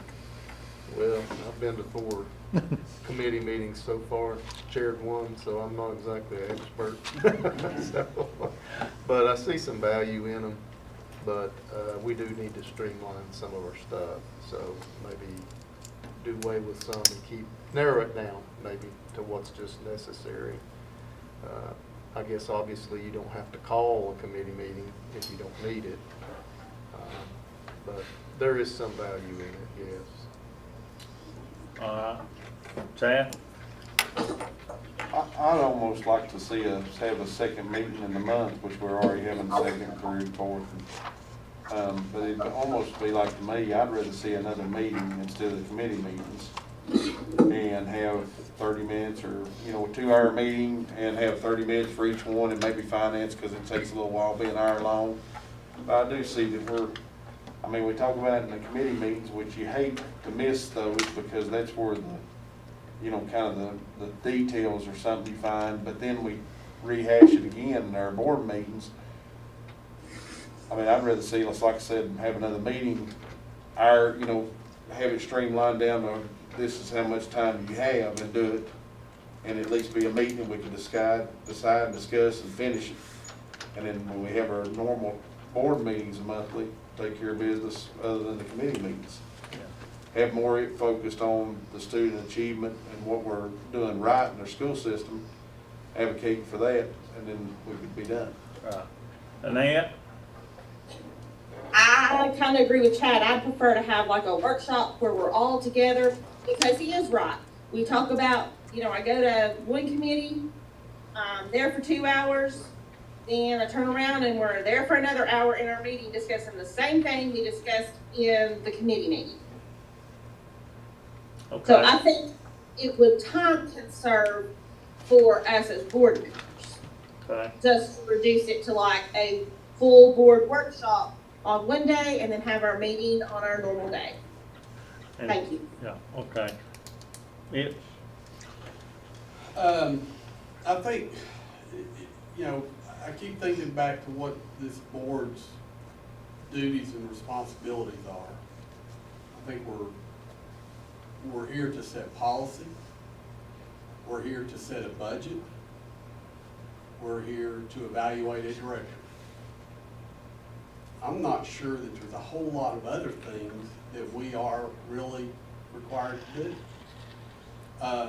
Having said that, saying that, I do think that our extensive committee system tends to lend to a lot of micromanaging by the board of the director who is here to run our school system, whether it's athletics, whether it's the buses, whatever it is. He is the guy that we hire to run the school system. I think we reduced the number of committees. I like what Annette and Chad and maybe some others have said, is that maybe, you know, a week or 2 days before our board meeting, we have a, you know, call it an agenda setting workshop where Dr. Flannery and the system, the schools, bring us the things that we need to act on. And we're able to ask our questions, you know, figure out where we're going to go on it, set the agenda, and then in our board meeting, it's slam dunk, we're done. That's my opinion. I think, well, a few things I'll throw out. I guess as everybody's went, right? I agree with Mitch a lot, and I don't disagree with any of you all and everything you said. There's good, valid points in all of it. And I guess that's my thing that I want to really try to do is, and I've talked to Dr. Flannery about this, you know, we've got some things coming up, and I want to get our board in a position where we're not micromanaging whoever's running this ship. I think there is things, I don't know the answer on how to handle it, like, for example, facility or an athletics. I don't need to sit to an athletics committee and listen to, and I don't mean this disrespectful, but Josh or Danny tell me what the records is on the football team for the season so far, or any of that stuff. I think those committees are set up for what do you need? And that's all I really need, you know, at that time. That's what I really need to know is what it is that they need, because that's what I'm here for, to help them with what they need, not everything else that's going on. The other thing is, back to that, you know, with Dr. Flannery or the staff here, I don't know how to handle it, and that's why I wanted to talk about it, but with some of these actions, you know, how to streamline, we're talking about streamlining meetings and that sort of thing. How do we go into only getting those items? You know, what is it that he can't do that the athletics committee or the facilities or the whatever committee, what they need us to do, and then only bring us that, you know, to discuss. So I know we've been talking about for at least 2 years I've been on here is how long our meetings are. There's some other things, you know, I've been working with Tammy on, and I don't know, I was gonna talk to Dr. Flannery tomorrow about it, about how to shorting the length of our meetings. If we do a workshop, let's say just hypothetically, if we did a workshop, would we, I mean, we'd have to put a time limit on it. We'd have to put a time limit on it. We can't stay here for 4 or 5 more hours another night of the week. And we don't need to, because we don't need to get so far in the weeds. We just need to talk about the action that takes place. Or if the athletics committee meets, do they just bring us the motion? We'll not sit and read a full report for 20 minutes and open up discussion that gets into 45 minutes. Bring us the recommendation, we vote on it, we move on. I mean, maybe that's something. I don't know. I just want to get y'all's opinions on. I like that idea, because I was just thinking when Chad was giving that, I do like the idea of the workshop, but I'm thinking if we're gonna have an hour-long athletics, an hour-long facilities, an hour-long we're gonna be, you know, just changing our regular meeting until that one. Another and then- night. Right, yeah, basically. Well, and I think it goes back to what Mitch said. What exactly do we need to talk about, and what are we talking about that we really don't need to be talking about? I don't know, but yes, sir. Well, I mean, if we have a facilities issue, we talk about it. The facilities committee discusses it. Yes. Maybe Maybe it takes 30 minutes, maybe it takes an hour to discuss it, but it's something worth discussing because we're spending that time on it. I didn't take this job to get in here in 15 minutes, go home. I took this job to discuss how my school system, how that, you know, my parents, my neighbors, and whatever, wants to, in their schools, wants their kids educated. I want to discuss these issues. I Can you do it will go. efficiently?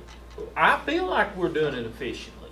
I really do. Now, yeah, we've had some long meetings because we've had some serious issues. But There's not let me a ask a time. question on that. So, and I'm not disagreeing, I'm asking. So when we go to the, because I've sat through all those, Yeah, I know. we go to the facilities meeting, and we talked about it for an hour, and we made a recommendation to the full board, but now you know when we got And to when the we full get to board, the- what do we do? Because you had board members that wasn't there. Bingo. Exactly. That's why I'm asking. Now- Why are we doing that? Well, That's I what want I'm to asking. discuss it, 'Cause we're and, doing it you know, again. I ain't gonna say what I want to say, but Wow. But I well, mean, you understand what I'm saying. you know, and I do.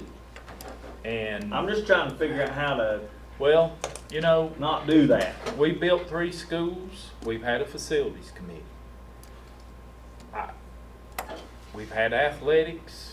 We've bought 10 scoreboards and stuff, but that all come through athletics. Did it all take a board action? Yes, Yeah. we spent that money. That's my question. I'm just saying, how do I we? just can't. Yeah, there's gotta be a better way. I is think all what I'm Keith saying. might mean is when there's a concern comes that we're gonna spend money, that's where the And everything we discussion don't, needs to we get, spent right, money. yeah, a lot of things we don't, which can just be in a report. to be Right. done. That's all. And do I want to know about the kids' scores and what their records are? Yeah, I want to Well, know. look it up. It's Well, everything no, in the I paper. want. I like my athletic directors to tell me And stuff. I'm not being disrespectful, like director, but you understand what I'm saying. I understand. I mean, I keep up with it. Question, the scoreboards that we voted on, I guess, was that a budget amendment? It will be because you used, fund balance. Did we? We had to move some money around, but yes, it will eventually be your budget amendment. Which is what the board would be voting on. Yeah, that had to be Budget board amendment. action. By the way, I signed those I don't- purchase orders yeah, today. I don't remember us voting on the budget amendment. Is that a trick question? Yeah, I thought it Yeah. was coming out, But yeah. it is, he's flip-flopping. Part of the money. problem is It's sometimes not when Right, it so comes I to mean- facility, sport or athletic, Yeah. like the boards. I don't know why. And then sometimes we send them to the facilities committee after that. And then we'll send them to the finance committee because of the budget. And Yeah. that's what I'd like to see. Well, That's true. and that's what I'm asking. I mean, and Dr. Flannery, sorry, please chime in if you've got a better idea, but that's all I'm asking is, we're doing it twice. We're doing everything twice. The whole board still has to vote on it. Is it necessary to discuss it, to ask people to come? Because that's like, for example, you asked me to set committees. Well, I put people on committees and everybody was very nice to say, I'll help wherever I can. But do they really, and y'all, I mean, this is your time to answer, do you really want to come in here and talk about it for an hour on Tuesday and then sit back through it again an hour on Thursday? That's all I'm asking, and if you got an idea how to do it better, now's the time to say it, that's all I'm getting at. I did like Scott Bennett's idea that we do need to go and find out what other systems are doing. I'd like to know what they're doing. Jennifer's working on that. Okay, thank Let me you. ask you, if I may, Yes, please. like, I have an example of another board's agenda, and they have a section, and I turn this station around before we started, and it's called action items. So every item, it's clearly written out what is gonna be considered at that board meeting. Now, I've asked her, where did that originate from? Did it come from a committee, or is it a recommendation from the director? Where did it come from? But it's right there, and you don't have to go to the report to see it. You're not Where did waiting. it come from? Huh? Where did it come from? That's what I've asked her. But it's action items, boom, boom, boom, boom. I don't know, It has to originate from a committee. probably. So you're thinking maybe just roll committees into the workshop and then we all meet and on the same things we're gonna talk about and with the same people that be with committees and just workshop it. And then when we get to our full board meeting, Yeah. like she's saying, it's an action item or maybe on consent But- agenda and you just go through and you But vote that's on it. kind of what we're doing now. I mean, when we read a committee, we don't even read committee reports because she has it in the, well, Well, we was. right. We was sitting up there reading them. But now, if we meet on Tuesday, the report's in there, you vote on the report, and if there's no action, you go on the next. Well, and that was something I was kind of, part of what I was thinking about is do you do that? Do we just only put on the agenda the voted on item? We don't need all the other, I mean, I just don't understand the point in the committee if you're gonna do it twice. Chad? Sometimes 3 and 4 times. Yeah. I mean, we gotta decide that. We've gotten to the board meeting for something come through athletics or facilities, and then we kick it back saying it should go through finance, so it goes another. Right. Chad? You can call it a workshop or whatever. I'd like to see us have another meeting with all board members there. I mean, I try not to miss a committee meeting because I like to hear the details. And then, so I don't have to ask the same questions when we get back in the boardroom. But not everybody can be there at all those committee meetings because they're on different nights, and I get it. I mean, like next week, there's probably gonna be 3 different nights. There's gonna be committee meetings, and chances are yours won't be on the same night, so you may have to come to 3 of them. But I think if we went and had a workshop or a call meeting, in the middle of the meeting, we'd be done with that and give athletics 30 minutes, give facilities 30 minutes, and give, your budget, finance an hour, because it usually takes an hour, and make sure that you still have those same discussions, but it's just timed.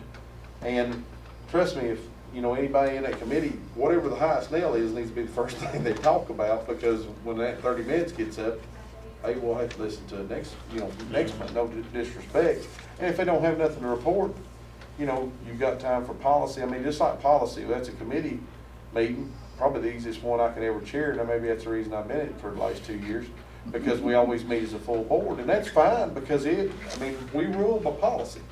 So, but nobody, we had a policy meeting one time, we got upset because not everybody had a say-so in it, so we didn't do it no more. And I get it, but that's the reason we have policy call meetings with the whole board. I think it's a great idea. I think I guarantee I know you'd have a 2-hour meeting, but I guarantee you would save 2 hours not talking about it in the board meeting. Try it different for a couple months and see what happens. I've got a question. Would this be live streamed or not? Well, if we're taking board action and we're not gonna bring it up in the workshop, you get everything ready for your board meeting, so it's not. It No, would have to be, It would okay? have to be a public meeting. Now, If you're whether gonna you live vote on it. stream or- That's what I was gonna say. But you're- I'm sorry. Oh, I'm Since our sorry. board seems to be a sticklers on motions, would this be an opportunity on that night? I know, all of you, Well, myself included, would it be an opportunity to make a motion? No, just fact finding, right? Well, I think if you're gonna have it separate and not bringing it up during the regular board meeting, because there you're gonna talk about it again, because things may change, somebody may have a different idea. Okay. I'd rather have that meeting, board action between those things, and people, that's just like our meeting tonight. All these policies, there was a bunch of them. If we'd have went through there on every one, we'd still be here at 9:30 tonight going through them. You should have done your homework beforehand, and maybe been earlier. But No, maybe 9:30 tomorrow. But I mean, you may have, you went through there and you read, and if you had a question, you can make a note in BOE Connect. When you get in there, you see it, you know what I'm saying? So I think we ought to try something different to see if we can turn the scale, because really and truly, a week and a half ago, we said, Bill's, the director is the person, we don't need to micromanage. So to help us do better, we need to do better. I mean, that's the reason. That's why we have those meetings. Yes. Annette. Okay, so all of our committee meetings are public meetings. So I'm thinking that this meeting would have to be a public meeting too, as somebody asked, so that's, I don't see a problem with that. I don't either. You just have to be a called meeting. Yeah, I mean, I don't see why we couldn't You do couldn't a be 2-hour called, call couldn't call it a meeting. workshop. Everybody, you're over athletics, you take care of athletics. You take care of facilities, whatever everybody's over.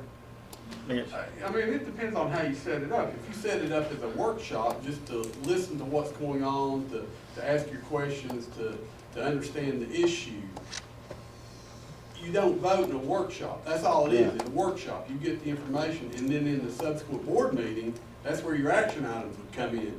And that's giving you a lot of extra time to consider what you're getting ready to yay or nay on.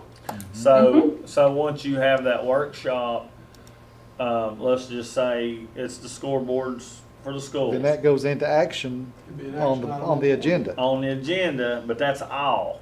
We don't talk about nothing else. We bring the action under facilities or whatever. We need to vote on this, yea or nay, move on. We don't have to sit and talk about it. Everybody's already been there and went through it. Dr. Flannery, how do you feel about any of those ideas? I hesitate to micromanage the board, Mr. Chairman. That's good. But now, that's the way we did policy. What about we pay you big bucks for some advice? Can we get that? Actually, your board policy does allow for everything you've mentioned. You can have special meetings. The agenda has to be very strict.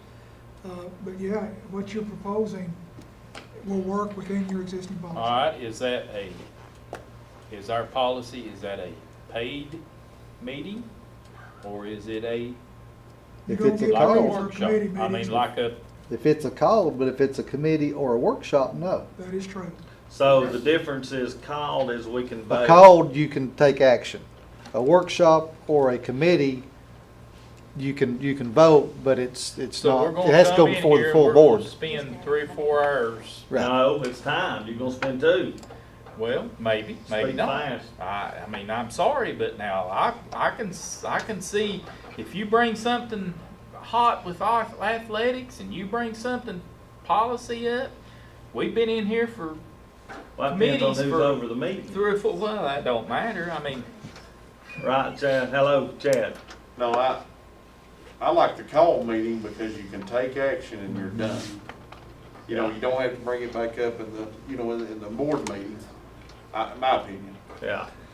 But now, when I was here 2 years ago, and I was chair over policy, we all met as a board. We went through every policy. We didn't take action, that's what we done on policy 6 right there. but that's what I'm saying. When But I we was all met as a chairman, whole board. We opened the policy book and we went through, because I felt like it was a very important issue that we needed all board members on the same page on every policy. That's why it's took us X amount of long time, because this is what we just passed has been going on for Well, a year. been longer than November that. of 2017. That's when we November started. of November of 2017. That's what I'm saying. I chaired that, and we had That's full. when we let TSBA TSBA. redo it. But when I chaired that, we all met as a whole board down here, and Dr. Flannery went through each and every one. If we had a question, we talked about it. And then we went to full board. That was not a called meeting, that was a workshop. And then we went to the full board. The only thing I read was the policy, and I grouped them. I mean, we may have went through 50 policies one night, and I grouped all 50 in one motion. Yeah. And we did that. But committee Till now. meetings could be the same way. Yeah. I don't think anybody can bring anything up at night in a committee meeting. Being a call Yeah. meeting, everything has to be spelled out. So do you're we- gonna see it beforehand. Do we have to get paid for a call meeting just because it's a call meeting? If all of you are in the room, you get remuneration. If not all of you are in the room, you don't. That's the way the county is done. It ain't about the money, it's, No, I mean, you can actually take action in that versus a workshop. Yeah. That's the biggest thing to me. Yeah, I don't know, I mean, I like the idea of the workshop better, Chad, because I think it gives you time to, because you're probably just gonna be getting the information and hearing about it, which usually raises more questions, you know, unless you've got investigators out within the system, you know, pulling information back for you. So Mitch, if we was to do that, say we did it, we tried it for a couple months, and we come in, we gave each committee that we have to have, and all of them don't even have to meet, right? I mean, some of those we talked about. Never met. I mean, if Mike don't have anything for athletics, there's nothing to talk about. Well, in policy, once you get this last bit done, you won't meet again until spring, until the Right. General Assembly adjourns. Yeah. There's no reason to. So we could set whoever needs to meet, I'm just throwing this out there, y'all don't have to like, we can say no, but say everybody has 30 minutes. Except And- finance, I think you need an hour for finance. Okay, an hour for finance, and if nobody has anything, they just don't bring anything. If they got something they need to discuss, we hit it, put a time limit on it, and then when we go to our meeting on Thursday night, we say, Mr. Masters, athletics report, or athletics, whatever you got to make a motion. Yes, ma'am. Hey, so we would need to be notified if somebody needed to speak to us during that 30-minute time so that we would plan for it and be sitting there for 30 minutes. Yeah. So, I mean, they would have to let us know ahead of time. So if our meeting was on Tuesday night, they would need to let us know by Friday afternoon if they were on, need to be put on the agenda. Well, I think what we'd have to agree on is everybody agree that we have a standing Tuesday night meeting with, Yeah, with the hopes of having a shorter Thursday night meeting. Kind of way I look at it, in athletics, I'd have to have, if the ADs had something to bring up, they could tell me. In facilities, Philip Patrick would have to let Whitney know. Mhm. Is that, That's ideal, yeah, rather than. I mean, 'cause they're the- having a meeting for no reason, it would be ideal. they're the main cog of those Yeah. committees. Yes. Well, that way you could see whether it had to be a 2-hour meeting or 2.5, because, say the safety board had something they wanted to bring up or whatever, you'd be able to find, but it needs to be 5 days in advance, just like every other meeting is, agenda, and we'd be able to act on it. Unless it's a workshop. Unless it's a And then workshop. it's whatever shows up. Right.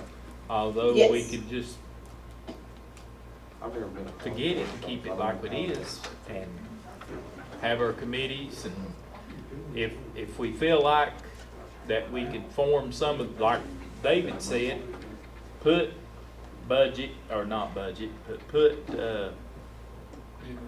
bid review in with finance. You could change up some of them and just keep it. That way we ain't getting paid another time.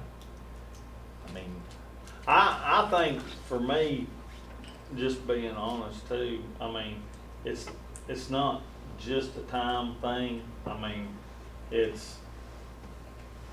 I know I've sat through many of them last couple of years, and there's so much conversation that comes up and just discussion that really don't have anything to do. well, I'm gonna disagree, Jason, because anytime we're discussing something, I feel like it's worth listening to.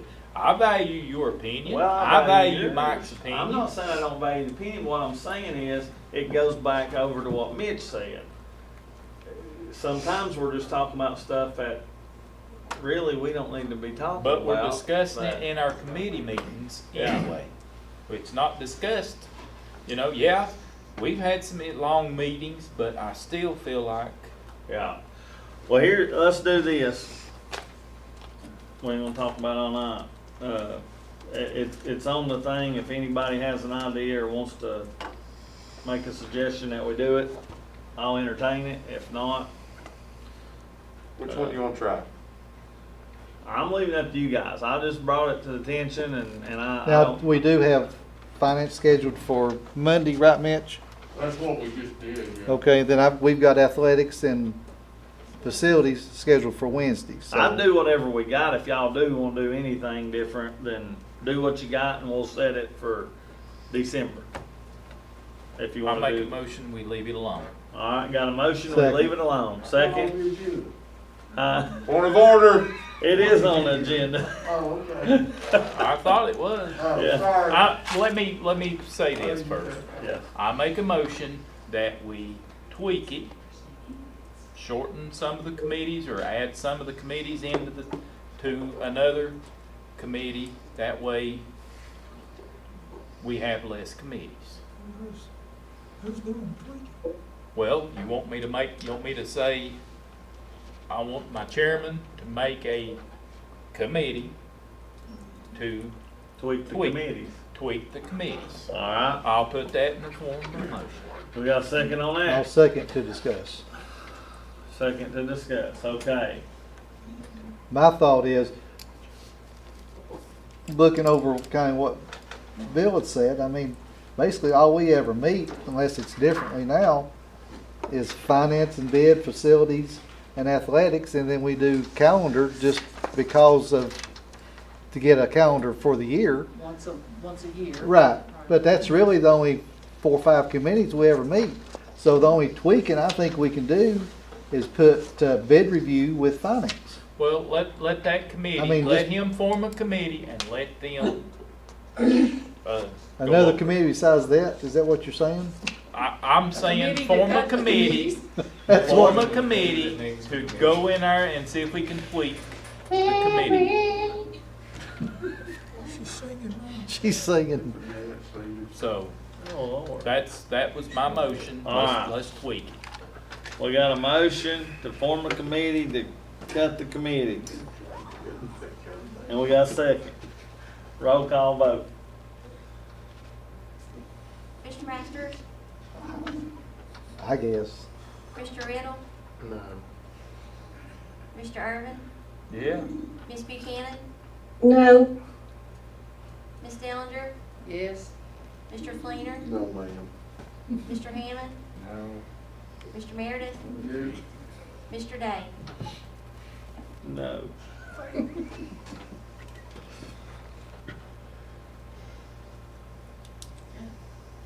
Okay.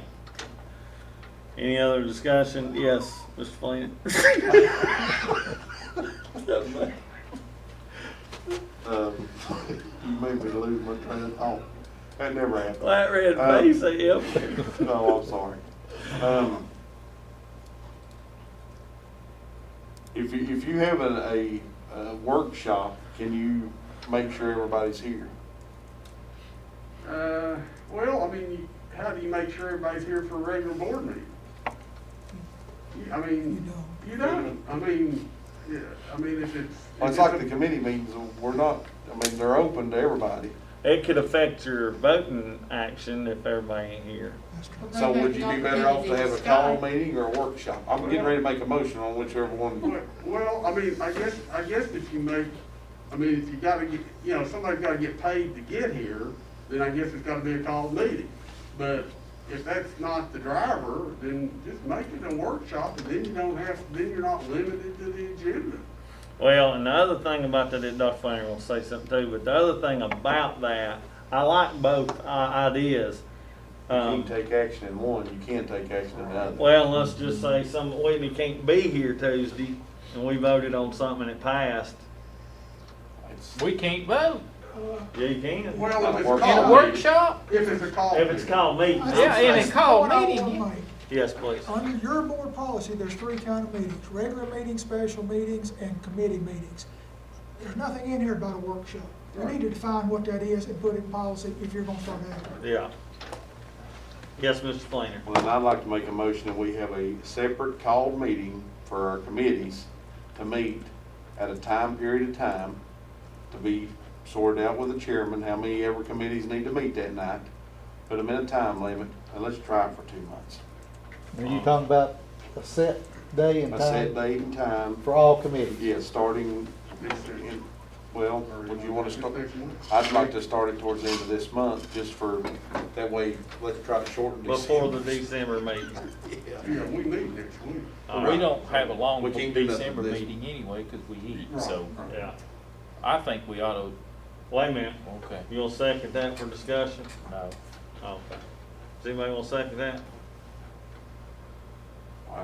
Good. Second. Say, make you say. Second, we got a second, I like okay. Well, I'm just saying, if we start this, let's get 2020 over with, and let's think about starting it in January. Our meetings ain't gonna get no shorter anytime soon. It's gonna have to be all worked out. I mean, that's the reason I just wanna try this on a trial basis to make sure it's gonna work. All right, Mary Beth? So if we can't come, we have something scheduled, are we still gonna have the ability to Skype or? I think the point being is we're not gonna sit and rehash the whole entire Right, meeting but I'm that Thursday saying- night. If you miss, you miss. Okay. But you still gonna vote on it, the You're regular. gonna- But will you're there- gonna vote on it will- with No, less information. But will a report be generated from it? Yeah, I mean, I that's what I'm assume saying. whoever It does should Right, be then on if you there. miss, you can at least read the report to On see what. BOE Connect or On the whatever. minutes. Right, yeah, on the minutes, Yeah, correct. the minutes you'll see. You just But gonna now, miss out on having all a the call meeting, discussion. we'll actually Well, I take mean- action. Before we come into the board, it should be, yeah, Yeah, that's what you're you'll saying. have the ability to read it. That'd be You're just fine. gonna miss out on the discussion. I see. I need to answer her question. After all this craziness is over, you can Skype in 2 times a year. That's it. A called meeting. Yes, ma'am. Any meeting, 2 times a Okay. year, and because of work or family emergency, and you must be outside of Washington County to do that, unless you're in military service, and I don't think that's going to apply. Alright, so anything else? I'm gonna repeat the motion.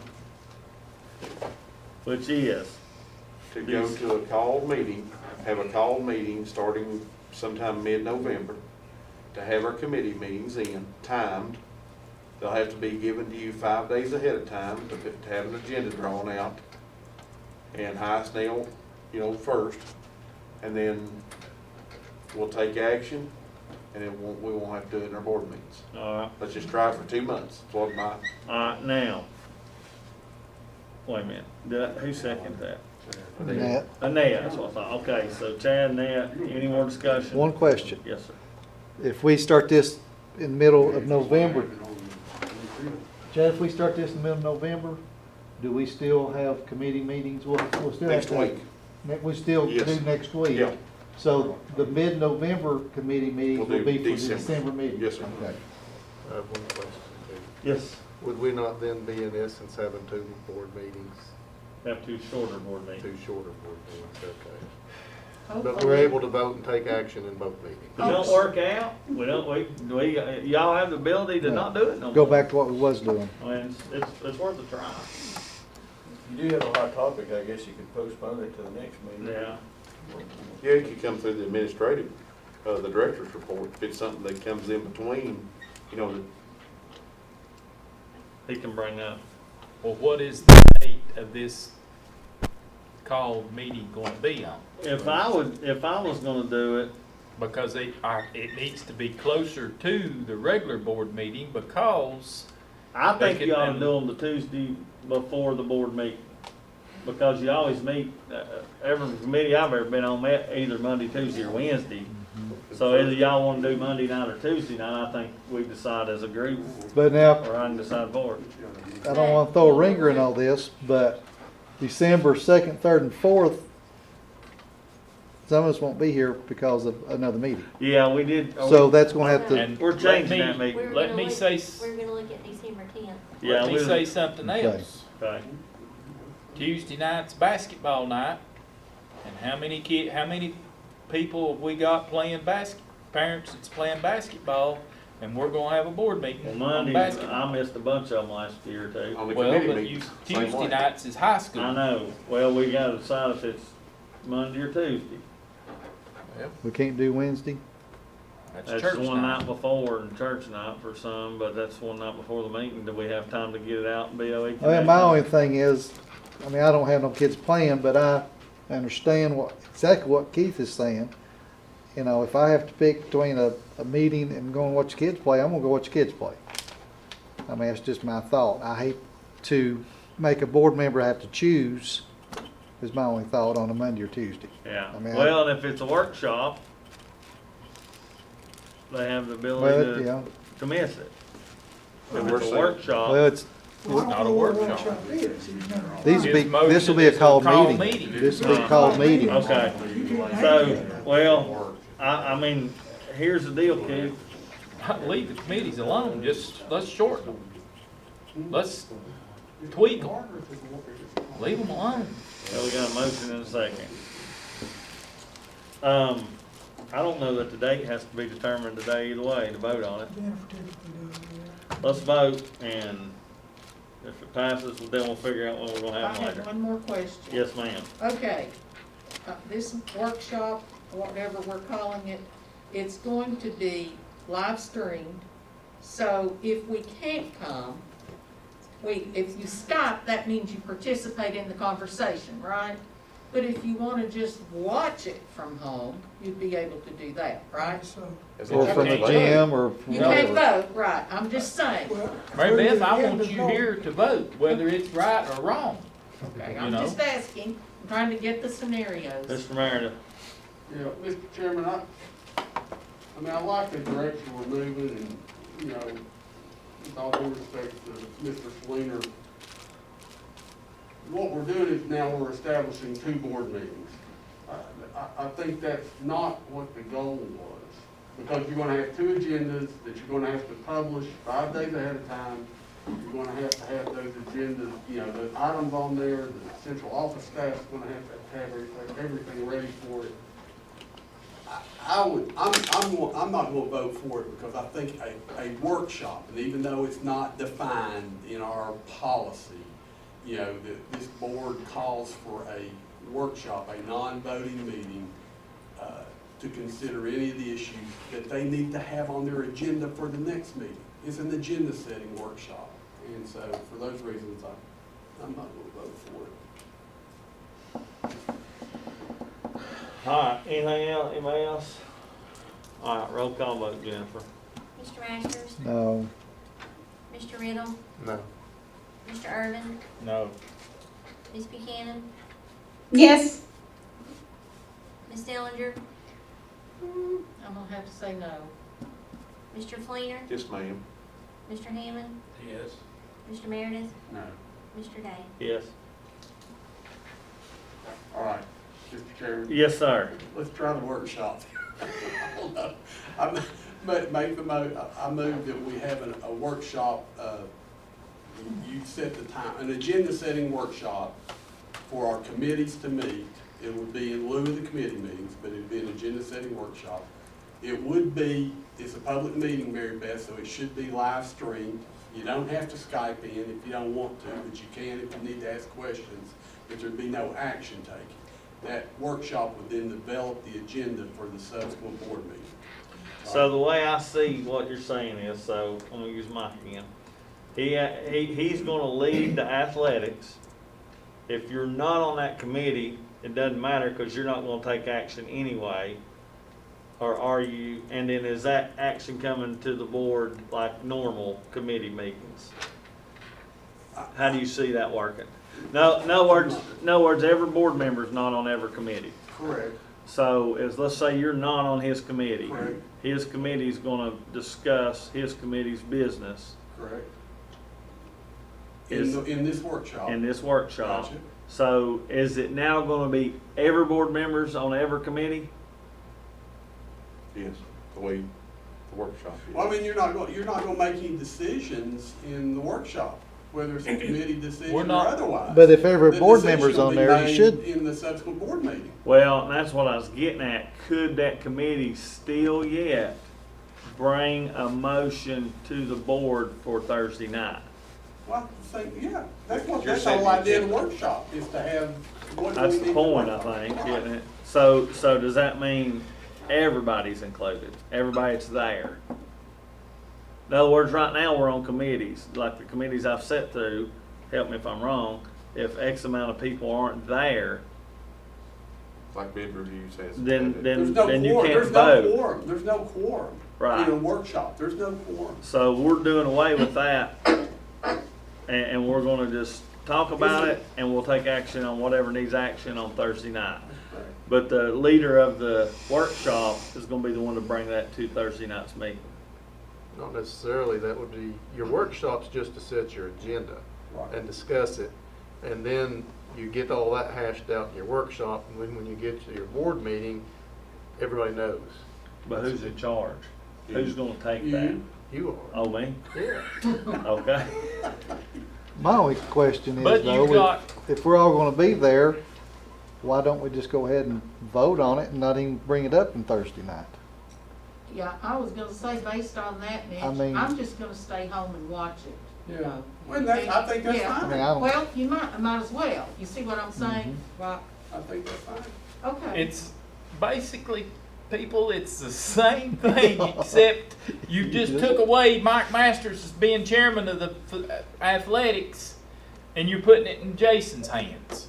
I don't know about that. Yeah, because you discussed it, and you ain't made no motion, you ain't made no vote on it. He's gonna have to say, all right, we've got to buy this, or we got to do that. How do you all feel about it? Well, then the full board is gonna make the discussion about it, and then vote on it. We're gonna I discuss can't it. figure out why this works for everybody else, but we cannot figure out how to make it work. I don't Well, understand. I swear I can't I understand it. still feel like putting some of the committees in other committees with Well, there short. ain't but two, we can do that. All right, you take, well, I don't know, it could be some more. Could be, you know, could we put, I know finance needs to be there. You know that, I feel like, Yeah, I don't know. What finance? Yeah, I don't, why? well, we've had it there for all these years. Well, that's and what why? we're trying to get, that's the We're point. sitting there looking at, What I've waited for money. years we don't need. well, You have the finance director make the report in the workshop. You've got the information. At the board meeting, if you need to accept the financials. all right, we're gonna you go out accept. here and we're gonna buy lease copiers. Yep. Is that not board approval? Bring Yep. it up during director's report, during the regular meeting. Right. And the federal and general financial reports could easily go into the consent agenda, because nobody really pays much attention to them. Well, I honestly, I feel like we need to leave it alone. Chad, One bad thing about it, like Ms. Buchanan said, or Ms. Dillinger, I'm sorry, mentioned that, well, she wouldn't have to come, and that's fine. But the bad thing about it, if you don't come, and it you just see it on the agenda coming Thursday, and you're like, hey, what's this 5,000 we're spending on Murray's yard service over at Boones Creek Elementary? And then we get on that 45-minute barrel roll. I Down think, the Chad, hill. that's where it becomes my job to say, Should have been here. should have been here, we're moving on. Won't that information be on the BOE Connect? But you'll miss some of the details, that's what I'm saying. But I Like, think that's up to the person, you need to be responsible and be here. well, I get that, but what I'm saying is the difference between this may work, and I'm willing to try. It But happens now with the committees. I mean, the committees will come forward with a recommendation. Somebody wasn't at the committee meeting goes, well, then what about this or what about that? So, Yeah. I don't- All right, let me ask you this, how about, wait a minute, let's do this proper. We got a motion, did you make a formal motion? I did make a motion. I'll to second. have a And you had a workshop. second, so we need to vote, and either y'all withdraw it or we need to vote on it and do it right, so. I think we ought to try it. So All I'm right, gonna try let's it. roll call vote, Jennifer. We gotta wrap this thing up. Mr. Masters, no, Mr. Riddle, Yes. Mr. Irvin, No. Ms. Buchanan, Yes. Ms. Dillinger, Yes. Mr. Fleener, I'm willing to try something different, yes. Mr. Hammond, Yes. Mr. Meredith, Yes. Mr. Day. Yes. But we need to put policy, our meeting policy on Thursday night's agenda so we can define what a workshop is, so we can have it approved, and that way we're not violating policy starting whenever this starts up, Good question. So we'll add that to Thursday's please. meeting. And will you have a template of what you look to see what the workshop is, so we won't, I think Ms. Buchanan's gonna put that together for us. okay. Is that right, Ms. Buchanan? That's correct. It Okay. needs to go through the executive committee, not straight to the board. Okay, through the executive committee. All right. Anything else tonight? You're saying the executive committee is supposed to make what a workshop is? No, if the executive committee puts the agenda together for the full meeting, Yeah. and whatever's on that agenda, the executive committee needs to know what it is. Not just Okay. words on a piece of paper. And I need to know exactly what's going on. I need to be prepared for it, you know, too. Yeah, I will get that information to you. I've been talking to some, other board members in other places that do this. And, I will put that information together and get it to you by Tuesday. It's good strategy. Okay. All right, anything else? The November 5th meeting time is 6:30. Well, there's one more thing too. Do we need to go ahead and discuss this in December? I would. Um, We're here. Me and Jennifer had talked. Is it okay if I bring you up, Jennifer? Wait just a second, you said that what time is the November 5th meeting? 6:30. November 5th meeting is at 6:30, and we did that on purpose because if it's all right. That's actually by board policy. They have to be at 6:30. Okay.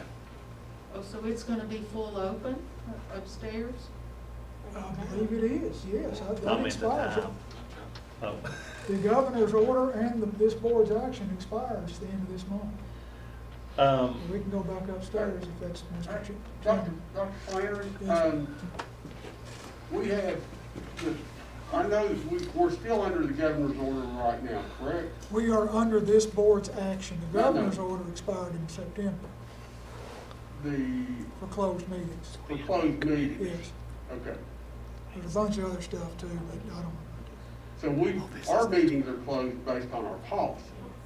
based on board action taken in September. And all of that expires, I think, the 30th day of this month. Let me throw a couple more things out there. December 10th, we wanted to move our December meeting to December 10th because Mr. Riddle and Mr. Masters are going to workshop, is that correct? New board member. New board member workshop, and that's the only time they can go. So we figured if we moved that to December 10th, we could do our Christmas, did we do our Christmas dinner at night? Christmas dinner and everything December 10th. We usually do begin that meeting at 5:30. Yeah, and something else I wanted to mention, well, we also have a meeting November 19th at 5 o'clock. Tammy Grissom's coming back, and we're gonna do, What day, Jason? November 19th. She's gonna come up and, we're gonna have strategic planning. Meet with her for a few hours. It'll be here. Yeah. And then something else, and I can't remember who brought this up, but since we did elect to look at doing this for a couple months, and maybe we talk about this at a later time, I think the reason the board meetings were at 6:30 because of all the committee meetings and things before. I don't remember who brought this to my attention, but somebody mentioned moving our first Thursday night meetings back to around 5 o'clock. Yes. I mean, that's really the point in having the workshop a couple days prior, back down to around 5. So is that something we need to vote on, or do we just? It'd be a change in board policy to do that. Okay. It's been 6:30 for 15 years. Oh, I mean, than that. longer than that. Probably So. 50 years. And we've always had a meal before the board meeting. Well, if we get here at 5, That's not always been that case. We don't have to It eat. started during another administration. or we get. It was there since I've been here. It hadn't since I started. I mean, it was just something.